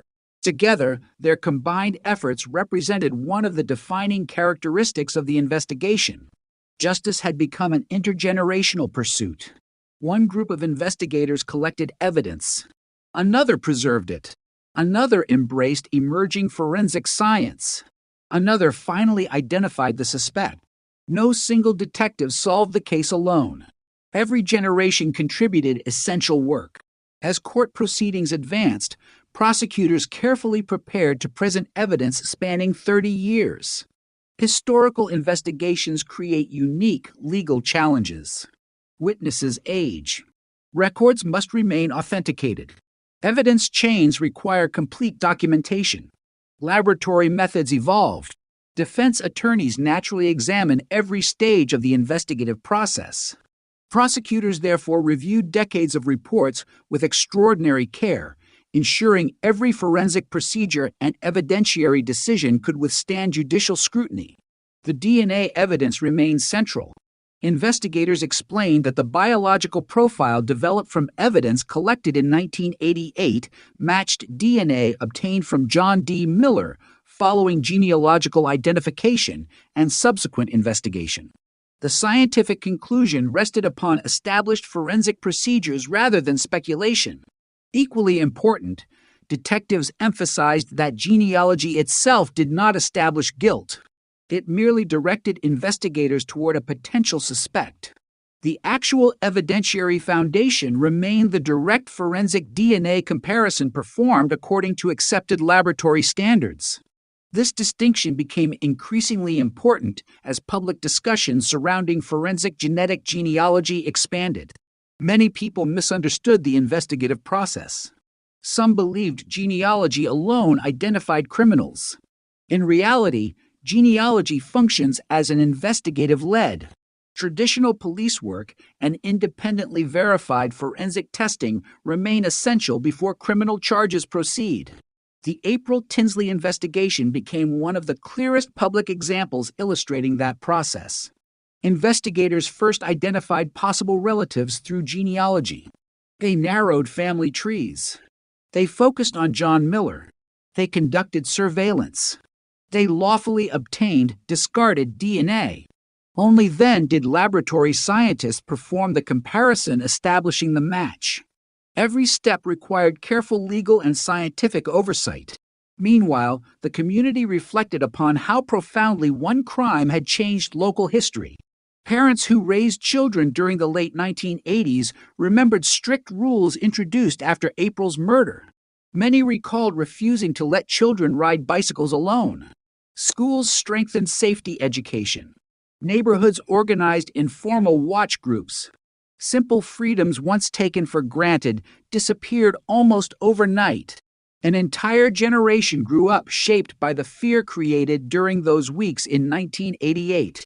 The arrest allowed many residents to revisit those memories from a different perspective. The predator who had seemed invisible for decades had not vanished. He had simply remained unidentified. Science had finally revealed what persistence alone could not. Investigators also recognized another important lesson emerging from the case. Evidence preservation had proven decisive. The crime scene technicians working in April 1988 could not possibly have predicted forensic genetic genealogy. They had never heard the term, yet they preserved biological evidence according to professional standards. Those careful decisions ensured that future scientists possessed the material necessary to solve the crime. Without disciplined evidence collection, no later technological breakthrough could have identified John Miller. That lesson soon influenced police agencies far beyond Indiana. Cold case units nationwide revisited storage procedures. Evidence once considered unlikely to produce results suddenly appeared invaluable. Laboratories reviewed historical biological samples. Detectives reopened investigations involving unidentified DNA profiles. The success achieved in April Tinsley's case encouraged renewed optimism throughout the forensic community. Still, prosecutors understood that public celebration remained premature. The legal process continued. Every criminal defendant retains constitutional rights. Evidence must be presented fairly. The judicial proceedings determine legal responsibility. Investigators therefore remain cautious when discussing details beyond those already established through official filings. The focus shifted toward preparing for court rather than continuing public speculation. For April's family, however, one profound transformation had already occurred. For 30 years, they had spoken about an unknown killer. Now they could speak about an identified defendant facing justice. That distinction carried enormous emotional significance. The search was over. The legal process had begun. And after decades of silence, the investigation that once seemed destined to remain among Indiana's greatest unsolved mysteries stood on the threshold of its final chapter, where scientific evidence, painstaking detective work, and the unwavering determination of generations of investigators would soon be tested before a court of law. The months following John D. Miller's arrest marked a profound transition in the April Tinsley investigation. For nearly 30 years, detectives had devoted their energy to identifying an unknown offender. Now the focus shifted toward proving the case in court. Every investigative decision made since April 1988 would be examined in detail. Prosecutors understood that solving the mystery through DNA represented only the beginning of the judicial process. A conviction required evidence presented according to strict legal standards, supported by documented investigative work spanning 3 decades. The remarkable scientific breakthrough had to be transformed into a courtroom narrative capable of withstanding rigorous scrutiny. Investigators immediately began reviewing every piece of evidence collected throughout the history of the case. Boxes stored for decades were reopened. Original reports were carefully reread. Crime scene photographs received renewed examination. Laboratory documentation underwent additional verification. Every chain of custody record was reviewed to ensure complete continuity from the day evidence had first been collected in April 1988. Cold case prosecutions demand extraordinary attention to documentation because evidence has often passed through multiple generations of investigators and forensic laboratories. Any unexplained gap can become a significant legal issue. Fortunately, the April Tinsley investigation reflected decades of careful professional record-keeping. Evidence had been preserved with remarkable consistency. Detectives who worked the original investigation had documented their efforts meticulously. Successive investigators had maintained those standards. As prosecutors assembled the case, they emphasized one critical point repeatedly. The identification of John D. Miller did not depend solely upon genealogy. Forensic genetic genealogy had generated the investigative lead. The decisive evidence came afterward. Investigators conducted surveillance. They lawfully obtained DNA from an item Miller had discarded. Forensic scientists compared that DNA directly with the biological evidence preserved from the crime. The laboratory results established the match. This distinction remained essential throughout public discussion because it clarified the scientific and legal foundation of the prosecution. Genealogy pointed investigators toward a suspect. DNA confirmed the suspect's identity. Behavioral evidence, historical investigation, and additional corroborating facts strengthened the overall case. The prosecution rested upon the combined weight of all those elements rather than any single investigative technique. Meanwhile, the defense prepared its own review of the evidence. As in every criminal proceeding, defense attorneys examined forensic methods, investigative procedures, witness statements, and historical documentation. The passage of time inevitably became part of those discussions. Witness memories naturally change over decades. Investigators retire. Laboratory technologies evolve. Historical prosecutions therefore require courts to evaluate evidence collected under earlier scientific standards while applying modern legal principles. The April Tinsley case reflected those complexities. Yet the biological evidence itself remained extraordinarily powerful because DNA does not depend upon human memory. Unlike eyewitness testimony, genetic material does not gradually forget. The microscopic evidence preserved in 1988 remained scientifically reliable decades later. Throughout pretrial proceedings, prosecutors disclosed additional information regarding the investigation. Officials confirmed that Miller had lived in the Fort Wayne area during the period relevant to April's disappearance. His connection to the community aligned with long-standing investigative theories, suggesting the offender possessed familiarity with local neighborhoods. The location where April disappeared and the rural area where her body was discovered had always indicated someone capable of navigating northeastern Indiana with confidence. While geographic familiarity alone proves nothing, investigators considered it another fact consistent with the broader evidence. Attention also returned to the anonymous handwritten messages that had terrorized the community after April's murder. For decades, those notes had represented one of the investigation's most chilling mysteries. They were preserved as evidence from the moment investigators recovered them. Specialists examined handwriting characteristics repeatedly over the years. The letters revealed an offender who appeared eager to frighten families and challenge law enforcement. Although the DNA evidence remained the central pillar of the prosecution, the existence of those communications helped demonstrate the continuing psychological impact of the crime and the deliberate attempts to prolong fear within the community. Outside the courtroom, public reaction remained intense. Residents who remembered the original investigation followed every legal development closely. Local newspapers revisited archival photographs from 1988. Television stations interviewed retired detectives whose careers had been shaped by the case. Many investigators admitted experiencing emotions unlike any they had known during previous investigations. Some had spent decades believing the case might never be solved. Others had inherited the investigation from retiring colleagues, determined not to allow the evidence to be forgotten. The arrest validated years of persistence that had often unfolded without public recognition. For April's family, each court appearance carried enormous emotional significance. 3 decades earlier, they had attended press conferences pleading for information. Now they entered courtrooms where the alleged killer faced formal criminal proceedings. No hearing could erase 30 years of grief, yet every legal step represented movement toward accountability rather than unanswered uncertainty. Their patients had finally reached a point where science and law converged. One of the broader impacts of the case became increasingly apparent during this period. Police departments throughout the United States intensified efforts to review historical homicide evidence. The April Tinsley investigation demonstrated that preserved biological evidence could retain investigative value indefinitely if handled correctly. Evidence custodians, forensic scientists, and detectives all recognize the importance of maintaining rigorous preservation standards regardless of current technological limitations.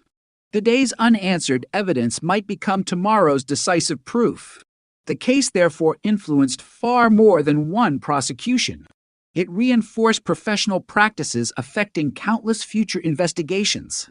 The legal proceedings also highlighted the extraordinary collaboration required to solve long-term cold cases. Original patrol officers, crime scene technicians, medical examiners, laboratory scientists, behavioral analysts, cold case detectives, genealogists, prosecutors, victim advocates. Each discipline contributed specialized expertise. No individual solved the case independently. The investigation succeeded because generations of professionals built upon one another's work rather than beginning anew each time responsibility changed hands. That continuity became one of the defining strengths of the prosecution. As preparations continued, prosecutors remained confident in the scientific evidence. DNA analysis had transformed criminal justice since the late 1980s. Methods once considered experimental had become internationally accepted forensic standards. Independent laboratory procedures, quality assurance protocols, and statistical analysis supported conclusions with extraordinary reliability. The evidence connecting Miller to the preserved biological material collected during the investigation reflected those established scientific principles. For many observers, the prosecution symbolized something larger than one criminal trial. It represented the triumph of patience over secrecy. The offender had relied upon time as protection. Investigators had relied upon preservation. Science eventually decided which strategy prevailed. That realization resonated deeply with families whose own loved ones remained victims of unsolved crimes. Across the country, relatives contacted cold case investigators asking whether similar methods might someday help identify offenders in their cases. Law enforcement agencies responded cautiously. Not every investigation contains usable DNA. Not every case can benefit from forensic genealogy. Nevertheless, the April Tinsley investigation demonstrated that remarkable outcomes remain possible when evidence survives and science continues advancing. As the legal process moved closer to resolution, one truth had become unmistakably clear. The mystery dominating Indiana since Easter weekend in 1988 no longer centered upon who had murdered April Tinsley. Science had answered that question. The remaining task belonged to the justice system. After 30 years of silence, the evidence preserved by determined investigators was finally prepared to speak in the one place where its voice carried the greatest authority, a court of law, where decades of patient investigation would soon be measured against the highest standard of criminal justice. As the prosecution moved forward, the weight of 30 years of investigation gradually shifted from police files to the courtroom. Detectives who had once searched neighborhoods, interviewed frightened witnesses, and pursued thousands of dead-end leads now found themselves preparing to explain decades of investigative work before a judge. Every report written in 1988, every piece of evidence preserved through the years, and every scientific development that ultimately led to John D. Miller's identification became part of a carefully documented history. What had once been one of Indiana's most frustrating unsolved child murders was now entering its final legal phase, where facts, not speculation, would determine the outcome. One of the prosecution's greatest strengths was the continuity of the evidence. Unlike many historical cases that depend heavily on fading memories, the April Tinsley investigation possessed biological evidence that had remained preserved since the original crime scene examination. That evidence had not changed. The science used to analyze it had evolved dramatically. This distinction became increasingly important as investigators explained how the case had progressed over 3 decades. When April was murdered in 1988, DNA profiling was still in its early stages. By the late 1990s, investigators had developed an offender profile but found no match in available databases. Years later, forensic genetic genealogy generated a new investigative lead. Finally, a direct DNA comparison confirmed that John D. Miller's DNA matched the biological evidence recovered during the investigation. Each stage reflected the scientific capabilities available at that moment in history. None contradicted the previous work. Instead, Every advancement built upon the careful preservation of evidence collected on the day investigators first processed the crime scene. While prosecutors prepared for trial, discussions began regarding possible legal resolutions. Criminal cases involving overwhelming forensic evidence often led to negotiations before trial begins. Such discussions occur within the framework of the justice system and do not diminish the seriousness of the crime. Rather, they reflect legal procedures intended to resolve cases while ensuring accountability. For April Tinsley's family, however, the essential question remained unchanged. They wanted the truth formally acknowledged. They wanted responsibility established in court. They wanted the decades of uncertainty to end. Meanwhile, investigators continued reviewing every aspect of the case for completeness. Old interview notes were revisited. Historical timelines were verified. Evidence inventories were cross-checked. The extraordinary passage of time required prosecutors to anticipate every possible legal challenge involving documentation or procedure. Fortunately, the original investigators had maintained exceptionally thorough records. Their professionalism in 1988 continued protecting the integrity of the case 30 years later. The anonymous handwritten messages also remained an important historical element of the investigation. Those communications had terrified northeastern Indiana after April's murder. They suggested an offender who wanted to prolong fear and demonstrate control over the community. Although the DNA evidence independently established identification, the letters illustrated the broader psychological impact of the crime and the offender's apparent willingness to continue communicating after the murder. For decades, those messages stood as haunting reminders that the person responsible remained unidentified. Now they became part of the documented history surrounding a known defendant. Throughout Indiana, public interest remained extraordinarily high. Media organizations revisited the original investigation through archival footage and interviews with retired detectives. Many officers admitted they had never expected to witness an arrest during their lifetimes. Some had spent years believing the evidence might never reveal the offender's identity.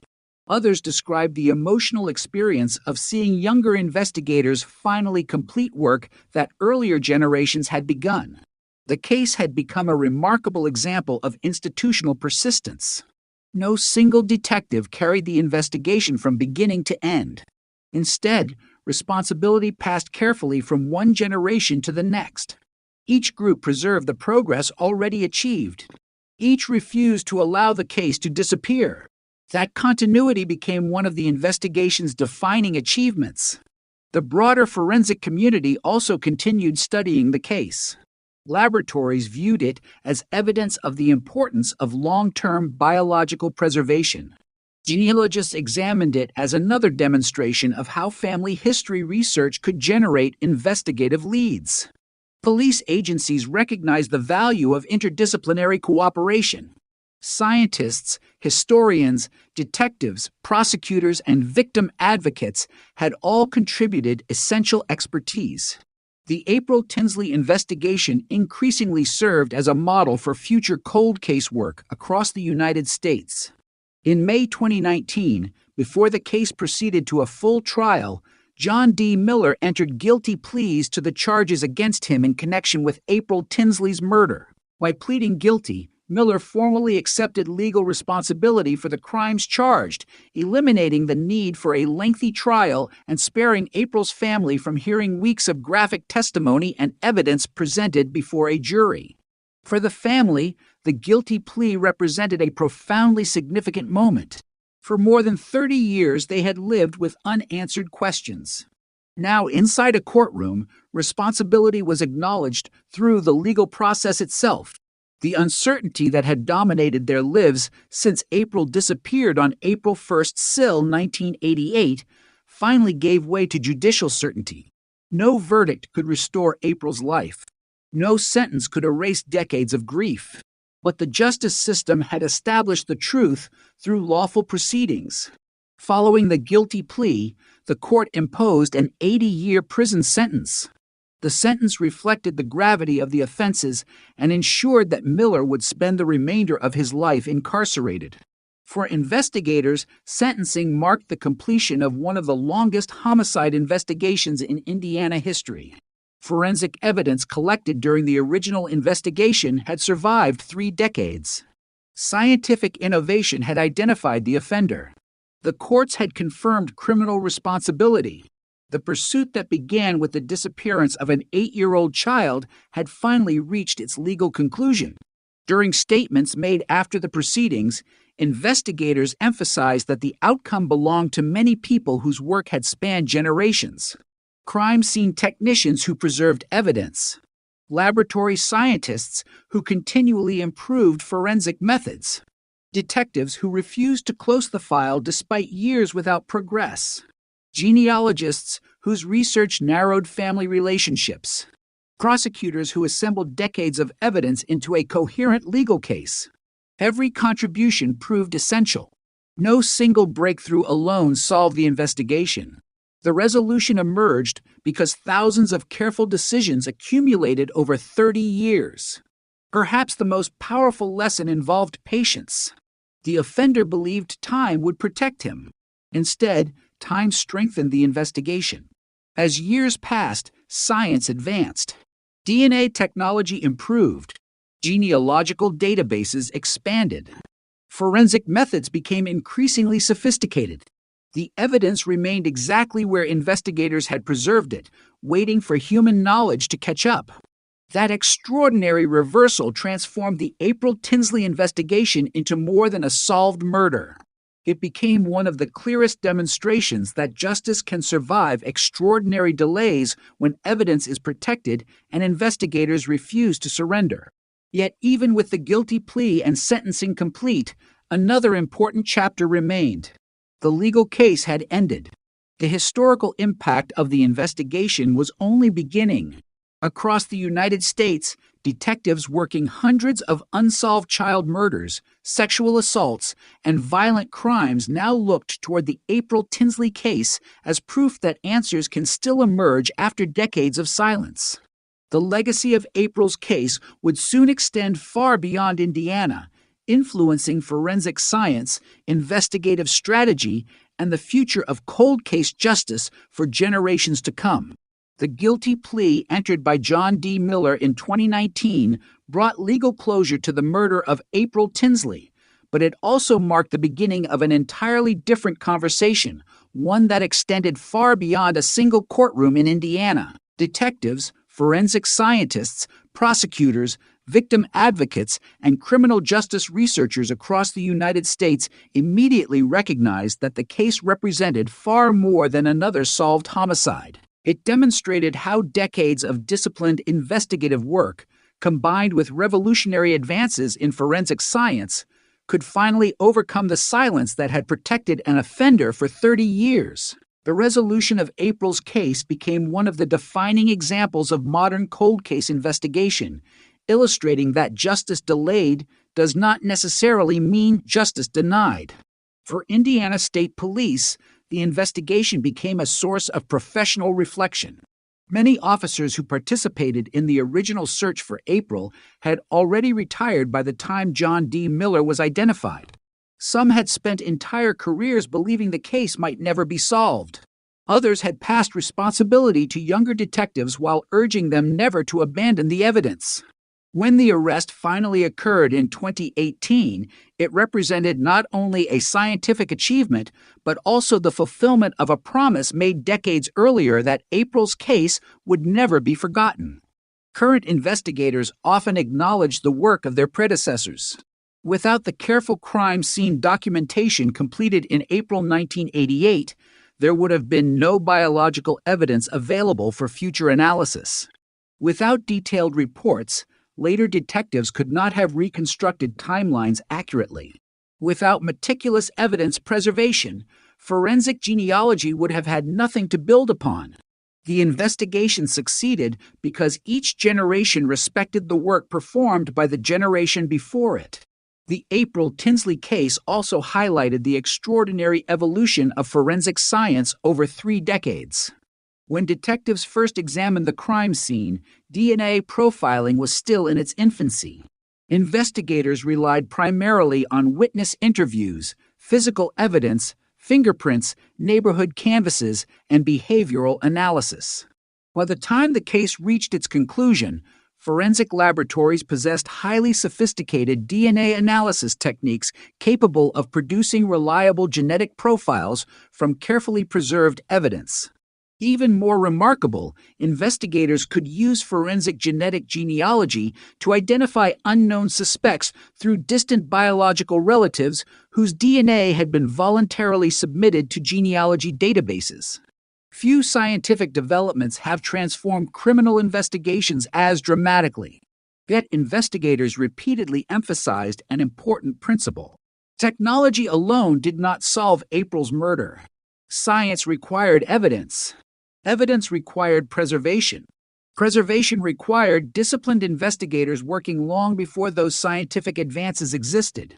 Each stage depended upon the one before it. Another lasting impact involved public awareness of cold cases.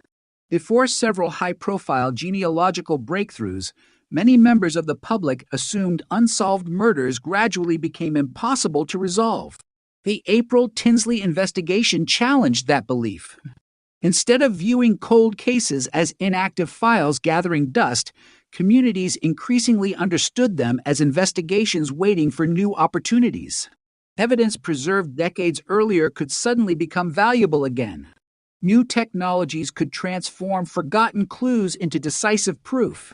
That shift in public understanding encouraged greater support for cold case units and forensic laboratories. The families of other victims also found renewed hope. Across the country, relatives waiting years or even decades for answers contacted law enforcement agencies to ask whether preserved DNA existed in their own loved ones' cases. Investigators responded carefully. Not every case contains biological evidence suitable for modern analysis. Not every investigation can benefit from forensic genetic genealogy. Some crime scenes simply do not preserve recoverable DNA. Others involve evidence too limited for meaningful comparison. Nevertheless, April Tinsley's case demonstrated that remarkable outcomes remain possible under the right circumstances. Hope became grounded in documented scientific success rather than wishful thinking. The investigation further underscored the importance of interdisciplinary cooperation. Traditional detective work remained essential. The forensic science provided objective evidence. Professional genealogists reconstructed family histories. Prosecutors translated decades of investigation into legally admissible evidence. Victim advocates supported April's family throughout the judicial process. Each discipline solved a different part of the puzzle. None could have achieved the final result independently. This collaborative model soon became increasingly common in complex cold case investigations throughout the United States. The case also encouraged renewed investment in evidence preservation. Police agencies reviewed storage procedures. Laboratories reassessed historical biological samples. Cold case detectives examined unsolved investigations involving unidentified DNA profiles. Administrators recognized that evidence collected today may someday benefit from scientific techniques not yet invented. The philosophy behind evidence management changed in subtle but important ways. Investigators no longer preserved evidence solely for immediate prosecution. They preserved it for future science. Perhaps the most emotionally significant legacy remained the recognition of April herself. During the decades when the investigation remained unsolved, her name often appeared alongside phrases such as cold case, unsolved murder, or mysterious child homicide. Following the guilty plea, those descriptions changed. History would no longer remember April primarily as the victim of an unidentified killer. Instead, official court records permanently established responsibility. The uncertainty that had overshadowed her memory for 30 years had finally been replaced by documented truth. Her family repeatedly expressed gratitude to investigators who refused to let the case disappear. They acknowledged the generations of detectives who inherited the investigation without ever abandoning it. For many observers, that perseverance became one of the most inspiring aspects of the entire case. Detectives often work investigations knowing they may never personally witness the outcome. Cold case work demands faith that future investigators will continue searching. The April Tinsley investigation proved that such faith can be justified. One detective collects evidence. Another preserves it. A third embraces new technology. A fourth presents the completed investigation to prosecutors. Justice becomes a relay rather than a sprint. That lesson continues influencing investigative philosophy nationwide. The offender believed that surviving long enough would erase accountability. Instead, every passing year strengthened the scientific tools available to investigators. Time became an ally of justice rather than a shield for the offender. This reversal remains one of the defining characteristics of the case. Nothing about the biological evidence changed over 30 years. Only humanity's ability to understand it improved. That distinction carries profound implications for modern criminal investigations. Evidence should never be underestimated simply because present technology appears limited. Future discoveries may reveal answers impossible to obtain today. As forensic science continues evolving, the April Tinsley investigation remains an enduring reminder of what patience, professionalism, and scientific progress can accomplish together. The legal case had reached its conclusion. The investigation itself had become history, but its influence continued spreading through police departments, forensic laboratories, universities, and courtrooms across the nation. Every detective reopening an old evidence box. Every laboratory scientist developing more sensitive DNA techniques. Every genealogist tracing forgotten family connections. Every victim's family still waiting for answers. All now carried forward lessons learned from the little girl whose murder remained unsolved for 3 decades until preserved evidence, unwavering determination, and modern science finally spoke with a voice too powerful to ignore. The resolution of the April Tinsley case did not simply close one of Indiana's longest-running homicide investigations. It fundamentally changed how investigators, scientists, and families viewed the passage of time in unsolved violent crimes. For decades, time had been considered the enemy of every detective. Witnesses forgot details. Physical evidence deteriorated. Crime scenes disappeared beneath new construction. Investigators retired. Public attention faded. Every year without an arrest seemed to move justice further out of reach. Yet the April Tinsley investigation demonstrated a remarkable paradox. While time weakened certain aspects of the investigation, it simultaneously strengthened others. Scientific knowledge continued advancing. DNA technology improved. Genealogical research expanded. Computers became more powerful. What once appeared to be an impossible mystery gradually transformed into a solvable scientific problem. This realization profoundly influenced cold case investigations across the United States. Police agencies began viewing historical evidence through an entirely different perspective. Evidence rooms that had quietly stored biological samples for decades suddenly became places of renewed possibility. Boxes that had remained untouched for years were reopened. Laboratory submissions increased. Detectives reviewed unsolved child homicides, sexual assaults, and unidentified human remains with growing optimism. The April Tinsley investigation became one of the leading examples demonstrating why no carefully preserved evidence should ever be dismissed, simply because contemporary science appears limited. Many forensic scientists have since emphasized that one of the greatest strengths of DNA evidence is its extraordinary stability when properly preserved. Unlike eyewitness memory, biological evidence does not gradually become less reliable with age. Unlike newspaper reports, it is not influenced by changing public opinion. Unlike rumors, it does not evolve over time.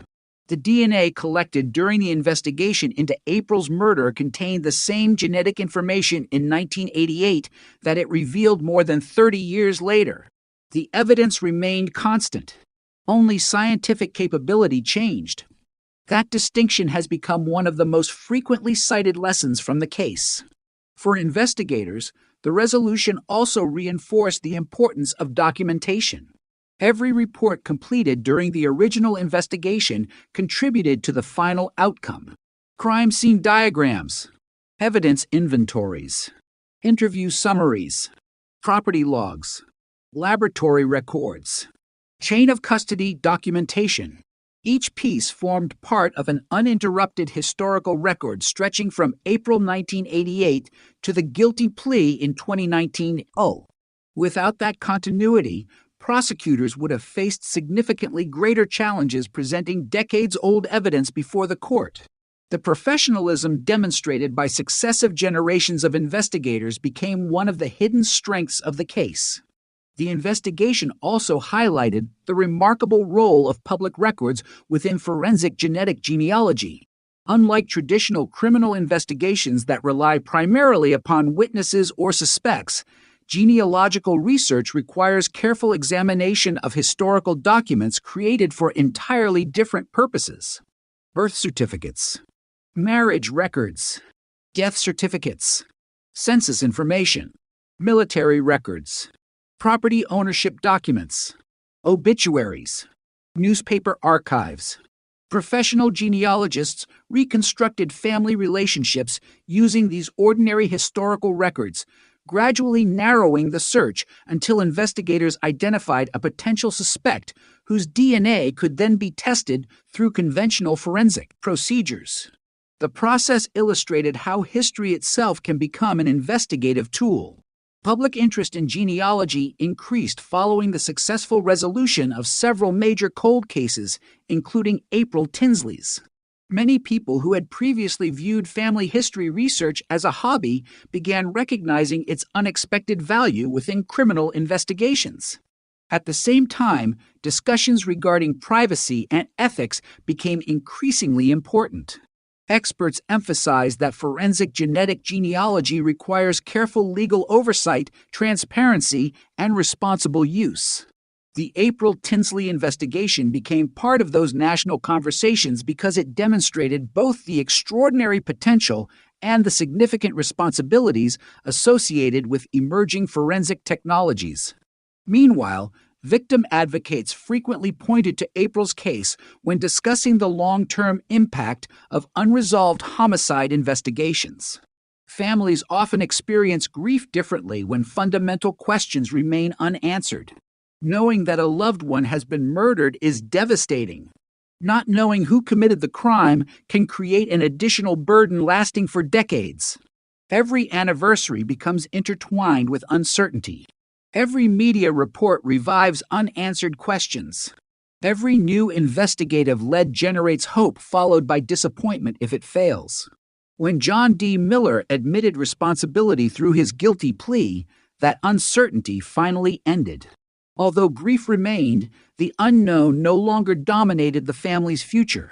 Investigators have often remarked that solving historical homicide cases provides more than legal accountability. It restores historical accuracy. For years, the April Tinsley investigation existed within public memory as an unsolved mystery. Speculation inevitably surrounded the case. Various theories emerged. Potential suspects were discussed publicly despite insufficient evidence. The guilty plea permanently changed that narrative. Official court records established responsibility. Future generations studying the investigation would rely upon documented facts rather than speculation. That clarity represents one of the most important functions of the criminal justice system. The case also demonstrated the remarkable patience required in cold case work. Unlike active investigations where developments occur daily, historical investigations often progress slowly. Weeks may pass reviewing archival records. Months may be devoted to laboratory analysis. Genealogical research frequently requires painstaking verification extending across multiple generations. Investigators working the April Tinsley case repeatedly emphasized that success resulted from disciplined persistence rather than dramatic moments. There was no sudden confession, No unexpected eyewitness. No anonymous informant revealing the truth. Instead, the investigation advanced through thousands of careful decisions made consistently over many years. Perhaps one of the most powerful lessons involves the concept of professional stewardship. Few investigators who first responded to April's disappearance remained active when the case reached its conclusion. Responsibility passed from one generation to another. Each group inherited evidence collected by predecessors. Each accepted an obligation to preserve that work for the future. Rather than viewing the investigation as someone else's unfinished case, detectives treated it as a continuing commitment. That sense of stewardship ensured continuity across 3 decades. Cold case investigators throughout the country frequently describe this responsibility as one of the defining characteristics of their profession. They may never personally witness the resolution of every investigation they reopen. Their work nevertheless prepares opportunities for those who follow. The April Tinsley investigation stands as compelling evidence that such long-term commitment can ultimately succeed. The offender believed that ordinary life would eventually erase suspicion. He continued working. He lived within the community. Years became decades. Scientific capability quietly evolved beyond anything imaginable in 1988. While the offender relied upon anonymity, investigators relied upon evidence. Evidence proved stronger. Today, police academies, forensic science programs, and criminal justice courses frequently reference the April Tinsley investigation as a modern example of persistence meeting innovation.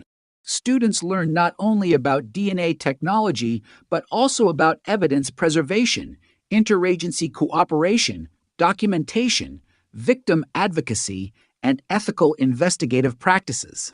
The case reminds future professionals that successful criminal investigations rarely depend upon one brilliant moment. Instead, they emerge from countless ordinary acts of competence repeated consistently over time. That legacy extends far beyond one solved homicide.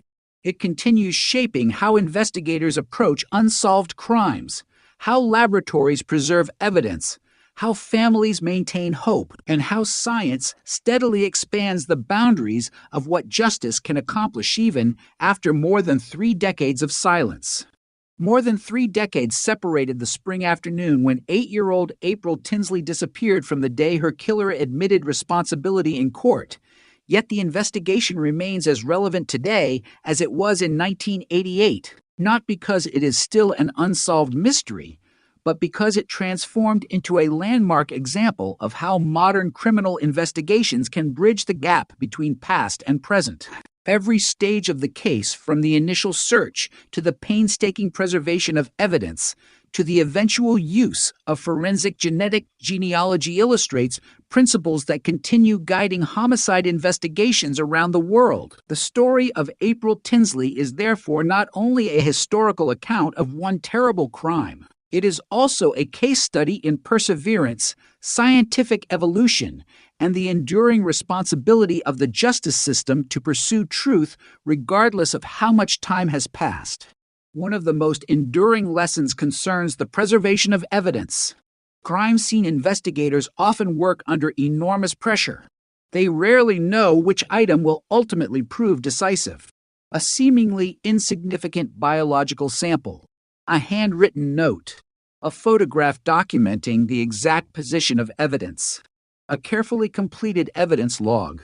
At the moment those materials are collected, no investigator can predict which future scientific breakthrough may reveal their true value. The April Tinsley investigation demonstrated this reality with remarkable clarity. Evidence preserved in 1988 became the foundation of an arrest made 30 years later. The officers collecting that evidence could not possibly have anticipated forensic genetic genealogy. Nevertheless, their commitment to professional standards ensured that future investigators inherited evidence capable of answering questions left unresolved for decades. Another important lesson involves institutional memory. Large investigations often outlast individual careers. Detectives retire. Laboratory personnel change. Prosecutors move into different positions. Cold case investigations therefore depend upon organizations rather than individuals. Every report must be sufficiently detailed for future investigators to understand decisions made years earlier. Every evidence transfer must be documented. Every forensic examination must be recorded clearly. The April Tinsley case succeeded because generations of investigators maintained continuity instead of allowing information to disappear through personnel changes. That continuity transformed 30 years of investigative work into one coherent prosecution. The investigation also reinforced the importance of humility within law enforcement. The detectives working April's case in 1988 pursued every available scientific method. They used the best technology of their era. When those methods proved insufficient to identify the offender, they preserved the evidence rather than assuming the case had reached a permanent dead end. That decision reflected an understanding that science continually evolves. Future investigators may possess tools unavailable today. Professional humility acknowledges those limitations. It accepts that unanswered questions do not necessarily reflect investigative failure. Sometimes the necessary technology simply has not yet been invented. Forensic genetic genealogy itself represents one of the most remarkable examples of interdisciplinary collaboration in modern criminal justice. The process combines molecular biology, population genetics, genealogy, historical research, public records analysis, and traditional detective work. No single profession alone could have solved the April Tinsley investigation. Laboratory scientists developed reliable DNA profiles. Genealogists reconstructed complex family relationships. Detectives conducted surveillance and verified investigative leads. Prosecutors assembled the evidence into a legally sustainable case. The investigation demonstrated that modern criminal justice increasingly depends upon cooperation among specialized disciplines rather than isolated expertise. The public response to the case also reflected changing attitudes toward cold case investigations. For many years, unsolved murders gradually disappeared from national attention unless dramatic new evidence emerged. Following several high-profile Dana-based identifications, including April Tinsley's case, communities began recognizing that cold cases remain active opportunities for justice. Families of victims increasingly understood that an investigation could regain momentum decades after the crime occurred. Police agencies expanded dedicated cold case units. Legislatures considered additional funding for forensic laboratories. Universities incorporated forensic genealogy into academic research. The influence of April's case extended well beyond Indiana because it demonstrated tangible results rather than theoretical possibilities. Equally significant was the message delivered to offenders who believed time guaranteed safety. Historically, many criminals assumed that surviving the initial investigation greatly reduced the likelihood of future prosecution. The rapid advancement of forensic science has fundamentally altered that calculation. Every year may now increase investigative capability rather than diminish it. DNA recovered today may become more informative tomorrow. Genealogical databases continue expanding. Analytical software grows more sophisticated. Laboratory sensitivity improves. Evidence once considered too limited for meaningful examination may eventually become decisive. The April Tinsley investigation became one of the clearest public demonstrations that technological progress can steadily narrow the distance between evidence and accountability. The case also reminds investigators that community relationships remain essential even in highly scientific investigations. From the earliest search efforts in 1988, local residents volunteered, distributed flyers, reported suspicious activity, and supported April's family. Although no single public tip solved the case, the community's willingness to assist ensured that the investigation never faded entirely from public consciousness. Media organizations continued covering anniversaries. Citizens continued discussing the case. That sustained public awareness helped preserve institutional commitment across generations. Cold cases often survive because communities refuse to forget. April Tinsley's family likewise demonstrated extraordinary resilience. For more than 30 years, they endured uncertainty while continuing to support investigative efforts. Every anniversary reopened emotional wounds. Every reported development carried hope balanced against disappointment. When the offender finally admitted responsibility through his guilty plea, the family gained something profoundly important, not happiness, because no legal outcome can erase such a loss, but certainty. The question that had haunted them since April disappeared was finally answered through evidence, science, and the judicial process. Many investigators later reflected that certainty itself represents a form of justice, not complete justice. Nothing can restore the life of an 8-year-old child. Nothing can return lost birthdays, missed graduations, or decades of family memories that never happened. But establishing the truth matters. Holding the responsible individual accountable matters. Replacing speculation with documented fact matters. These principles form the foundation of every homicide investigation, regardless of when the crime occurred. Today, the April Tinsley case is frequently discussed alongside other landmark cold case investigations that demonstrated the extraordinary potential of forensic genetic genealogy. Its significance lies not only in the identification of one offender, but also in the broader transformation of investigative philosophy. Evidence should be preserved. Cases should remain open to scientific review. Technology should be embraced responsibly. Interdisciplinary cooperation should become standard practice. Above all, investigators should resist assuming that the passage of time places offenders permanently beyond the reach of justice. Those lessons continue influencing criminal investigations around the world. Every cold case detective reopening an evidence box. Every forensic scientist refining laboratory techniques. Every genealogist tracing forgotten family lines. Every victim's family wading through another anniversary. All inherit part of the legacy left by the investigation into the murder of April Tinsley, a case that proved patience can outlast secrecy, science can overcome silence, and truth, however delayed, can still emerge after more than 30 years hidden in the smallest traces of evidence. The story of April Tinsley's murder ultimately became more than the history of one investigation. It evolved into a defining example of how criminal justice adapts, how science progresses, and how determination can survive long after headlines disappear. Long before the case reached its conclusion, many investigators privately acknowledged the harsh reality that accompanies every major cold case. Some crimes are solved within days, others within months, but a small number become part of an entirely different category cases that demand patience measured not in weeks or years, but in generations. April's murder belonged to that category. Every detective who accepted responsibility for the file understood that they might never personally witness the outcome. Their responsibility was not only to solve the crime, but also to preserve the possibility that someone else eventually could. That philosophy shaped nearly every decision made after the investigation entered its cold case phase. Evidence remained carefully cataloged.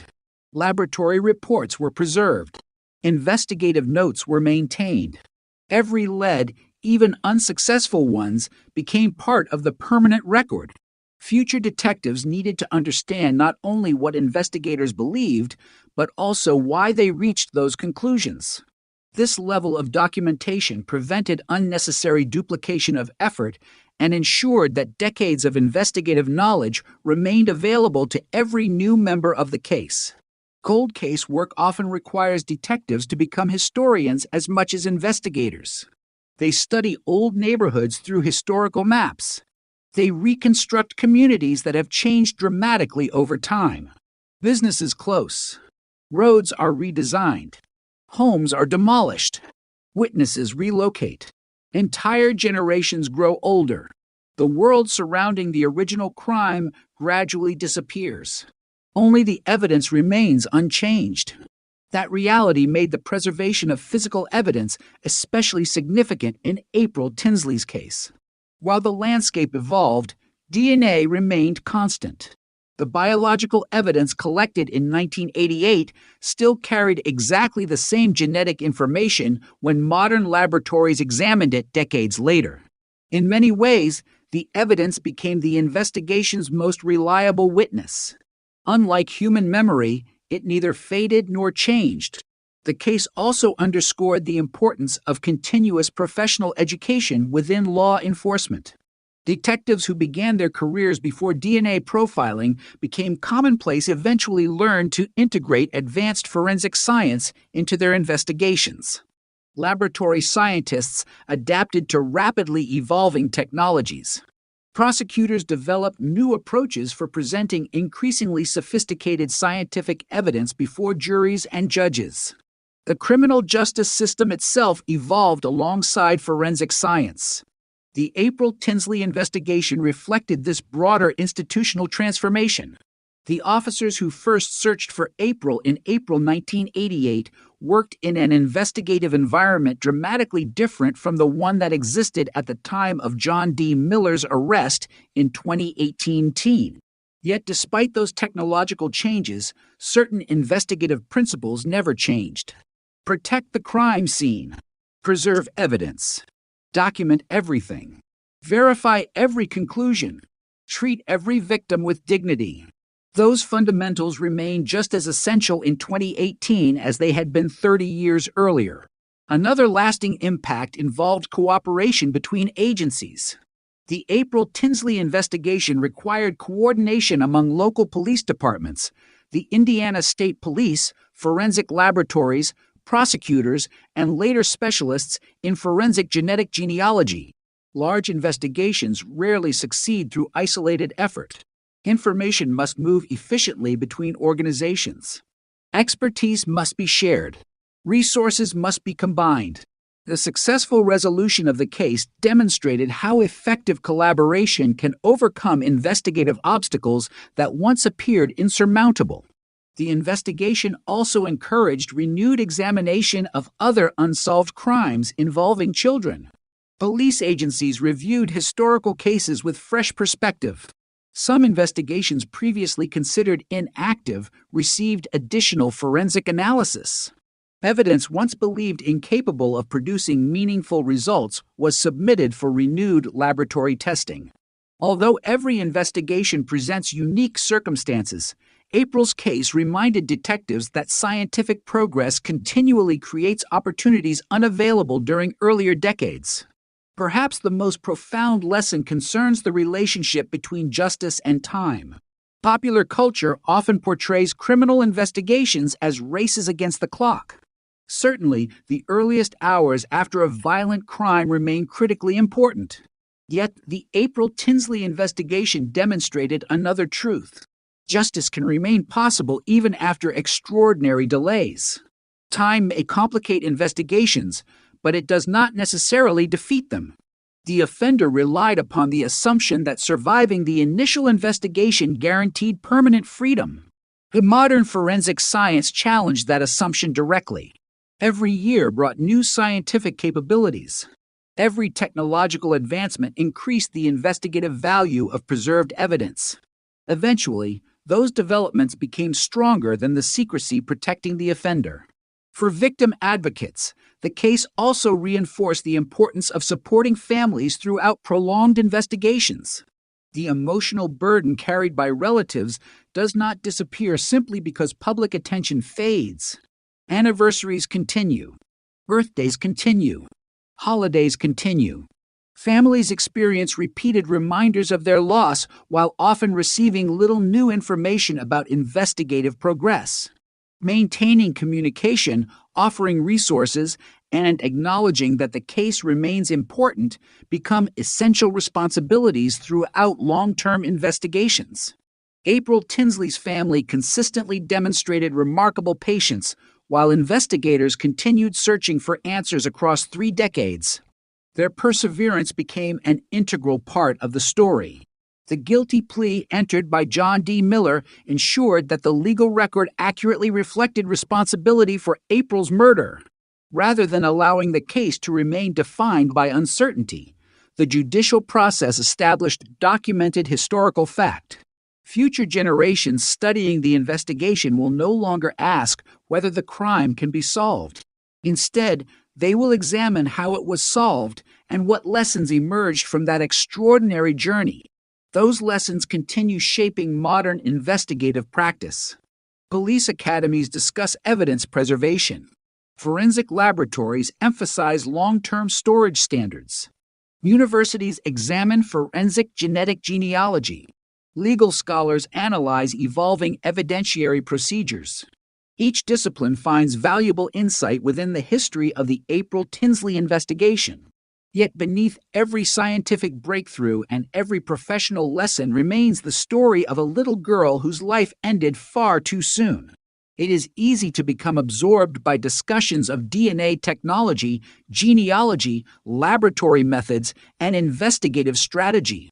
Those developments are important. They transform the investigation. But they should never overshadow the human reality at its center. April Tinsley was not remembered because her case advanced forensic science. Forensic science advanced because investigators refused to stop seeking justice for April Tinsley. That distinction matters. Every technological achievement ultimately serves one purpose: to identify victims, to establish truth, to protect communities, to hold offenders accountable. The April Tinsley investigation accomplished each of those goals after more than 3 decades of determined effort. Its legacy, therefore, extends beyond one solved homicide. It stands as enduring evidence that patience, professionalism, scientific innovation, and unwavering commitment can work together across generations to achieve justice long after hope might otherwise have disappeared. Even today, investigators opening historical evidence files continue carrying forward that lesson. Every preserved sample, every carefully written report, every unsolved case awaiting another opportunity. Each reflects the same belief that guided generations of detectives in Indiana. No matter how much time has passed, the search for truth is never truly over while the evidence still has a story left to tell. More than 3 decades after April Tinsley disappeared from her Fort Wayne neighborhood, the investigation into her murder continues to stand as one of the clearest demonstrations that the pursuit of justice does not operate according to ordinary timelines. Criminal investigations are often measured in hours, days, or months, yet some demand patience extending across entire careers. Detectives who first responded to April's disappearance could never have imagined the scientific landscape that would exist 30 years later. Likewise, the forensic specialists who ultimately identified John D. Miller inherited evidence collected by professionals they had never met. Their work became connected through one uninterrupted chain of responsibility stretching across generations, proving that justice can become a collective effort shared by people separated by decades, but united by a common purpose. The investigation has since become an important educational example within law enforcement. New detectives studying cold cases frequently examine the chronology of April Tinsley's murder. They observe how the investigation evolved as science evolved. Initially, officers relied upon neighborhood searches, witness interviews, crime scene reconstruction, and traditional investigative techniques. As forensic DNA analysis matured, preserved biological evidence gained increasing significance. Later, forensic genetic genealogy opened investigative possibilities that simply did not exist during the original inquiry. Rather than replacing earlier detective work, every scientific advance expanded upon the careful foundation already established. This progression illustrates one of the most important principles in criminal investigation. There is no substitute for preserving evidence correctly. Without that foundation, future scientific breakthroughs become meaningless. Another enduring lesson involves the importance of resisting premature conclusions. Cold case detectives often inherit investigations containing thousands of pages of reports. Some leads appear convincing before collapsing under scrutiny. Others initially seem insignificant before becoming unexpectedly important years later. The April Tinsley investigation reflected this reality repeatedly. Investigators pursued countless tips. They examined numerous potential suspects. They evaluated anonymous communications. They conducted repeated forensic reviews. Many investigative paths ultimately reached dead ends. Yet every eliminated possibility strengthened the integrity of the final conclusion by demonstrating the thoroughness of the investigation. Professional investigators understand that solving a crime involves excluding incorrect explanations as carefully as identifying the correct one. The case also demonstrated the remarkable value of institutional persistence. Unlike fictional investigations often portrayed in popular entertainment, real criminal investigations rarely depend upon one brilliant detective solving every mystery alone. Instead, success usually emerges through disciplined teamwork sustained over long periods. In April's case, patrol officers secured the initial scene. Crime scene specialists preserved evidence. Medical professionals conducted forensic examinations. Laboratory scientists analyzed biological material. Cold case detectives reopened historical files. Genealogists reconstructed family relationships. Prosecutors presented the evidence before the court. Each participant contributed one essential piece. No individual completed the investigation independently. Justice emerged because each professional respected the work already performed by others. Public confidence in forensic science also evolved because of investigations such as this one. The successful use of forensic genetic genealogy in several high-profile cases generated understandable public interest. At the same time, experts consistently emphasized the importance of applying these techniques responsibly. Scientific evidence requires rigorous validation. Genealogical research generates investigative leads rather than courtroom proof. Every potential identification must be independently confirmed through established forensic procedures before criminal charges are pursued. The April Tinsley investigation illustrated this careful process. Investigators did not arrest John D. Miller solely because genealogical analysis suggested his family. Instead, they obtained a direct DNA sample through lawful investigative methods and confirmed that it matched the biological evidence preserved from the original investigation. That distinction remains fundamental to maintaining scientific credibility and legal integrity. The investigation further reinforced the importance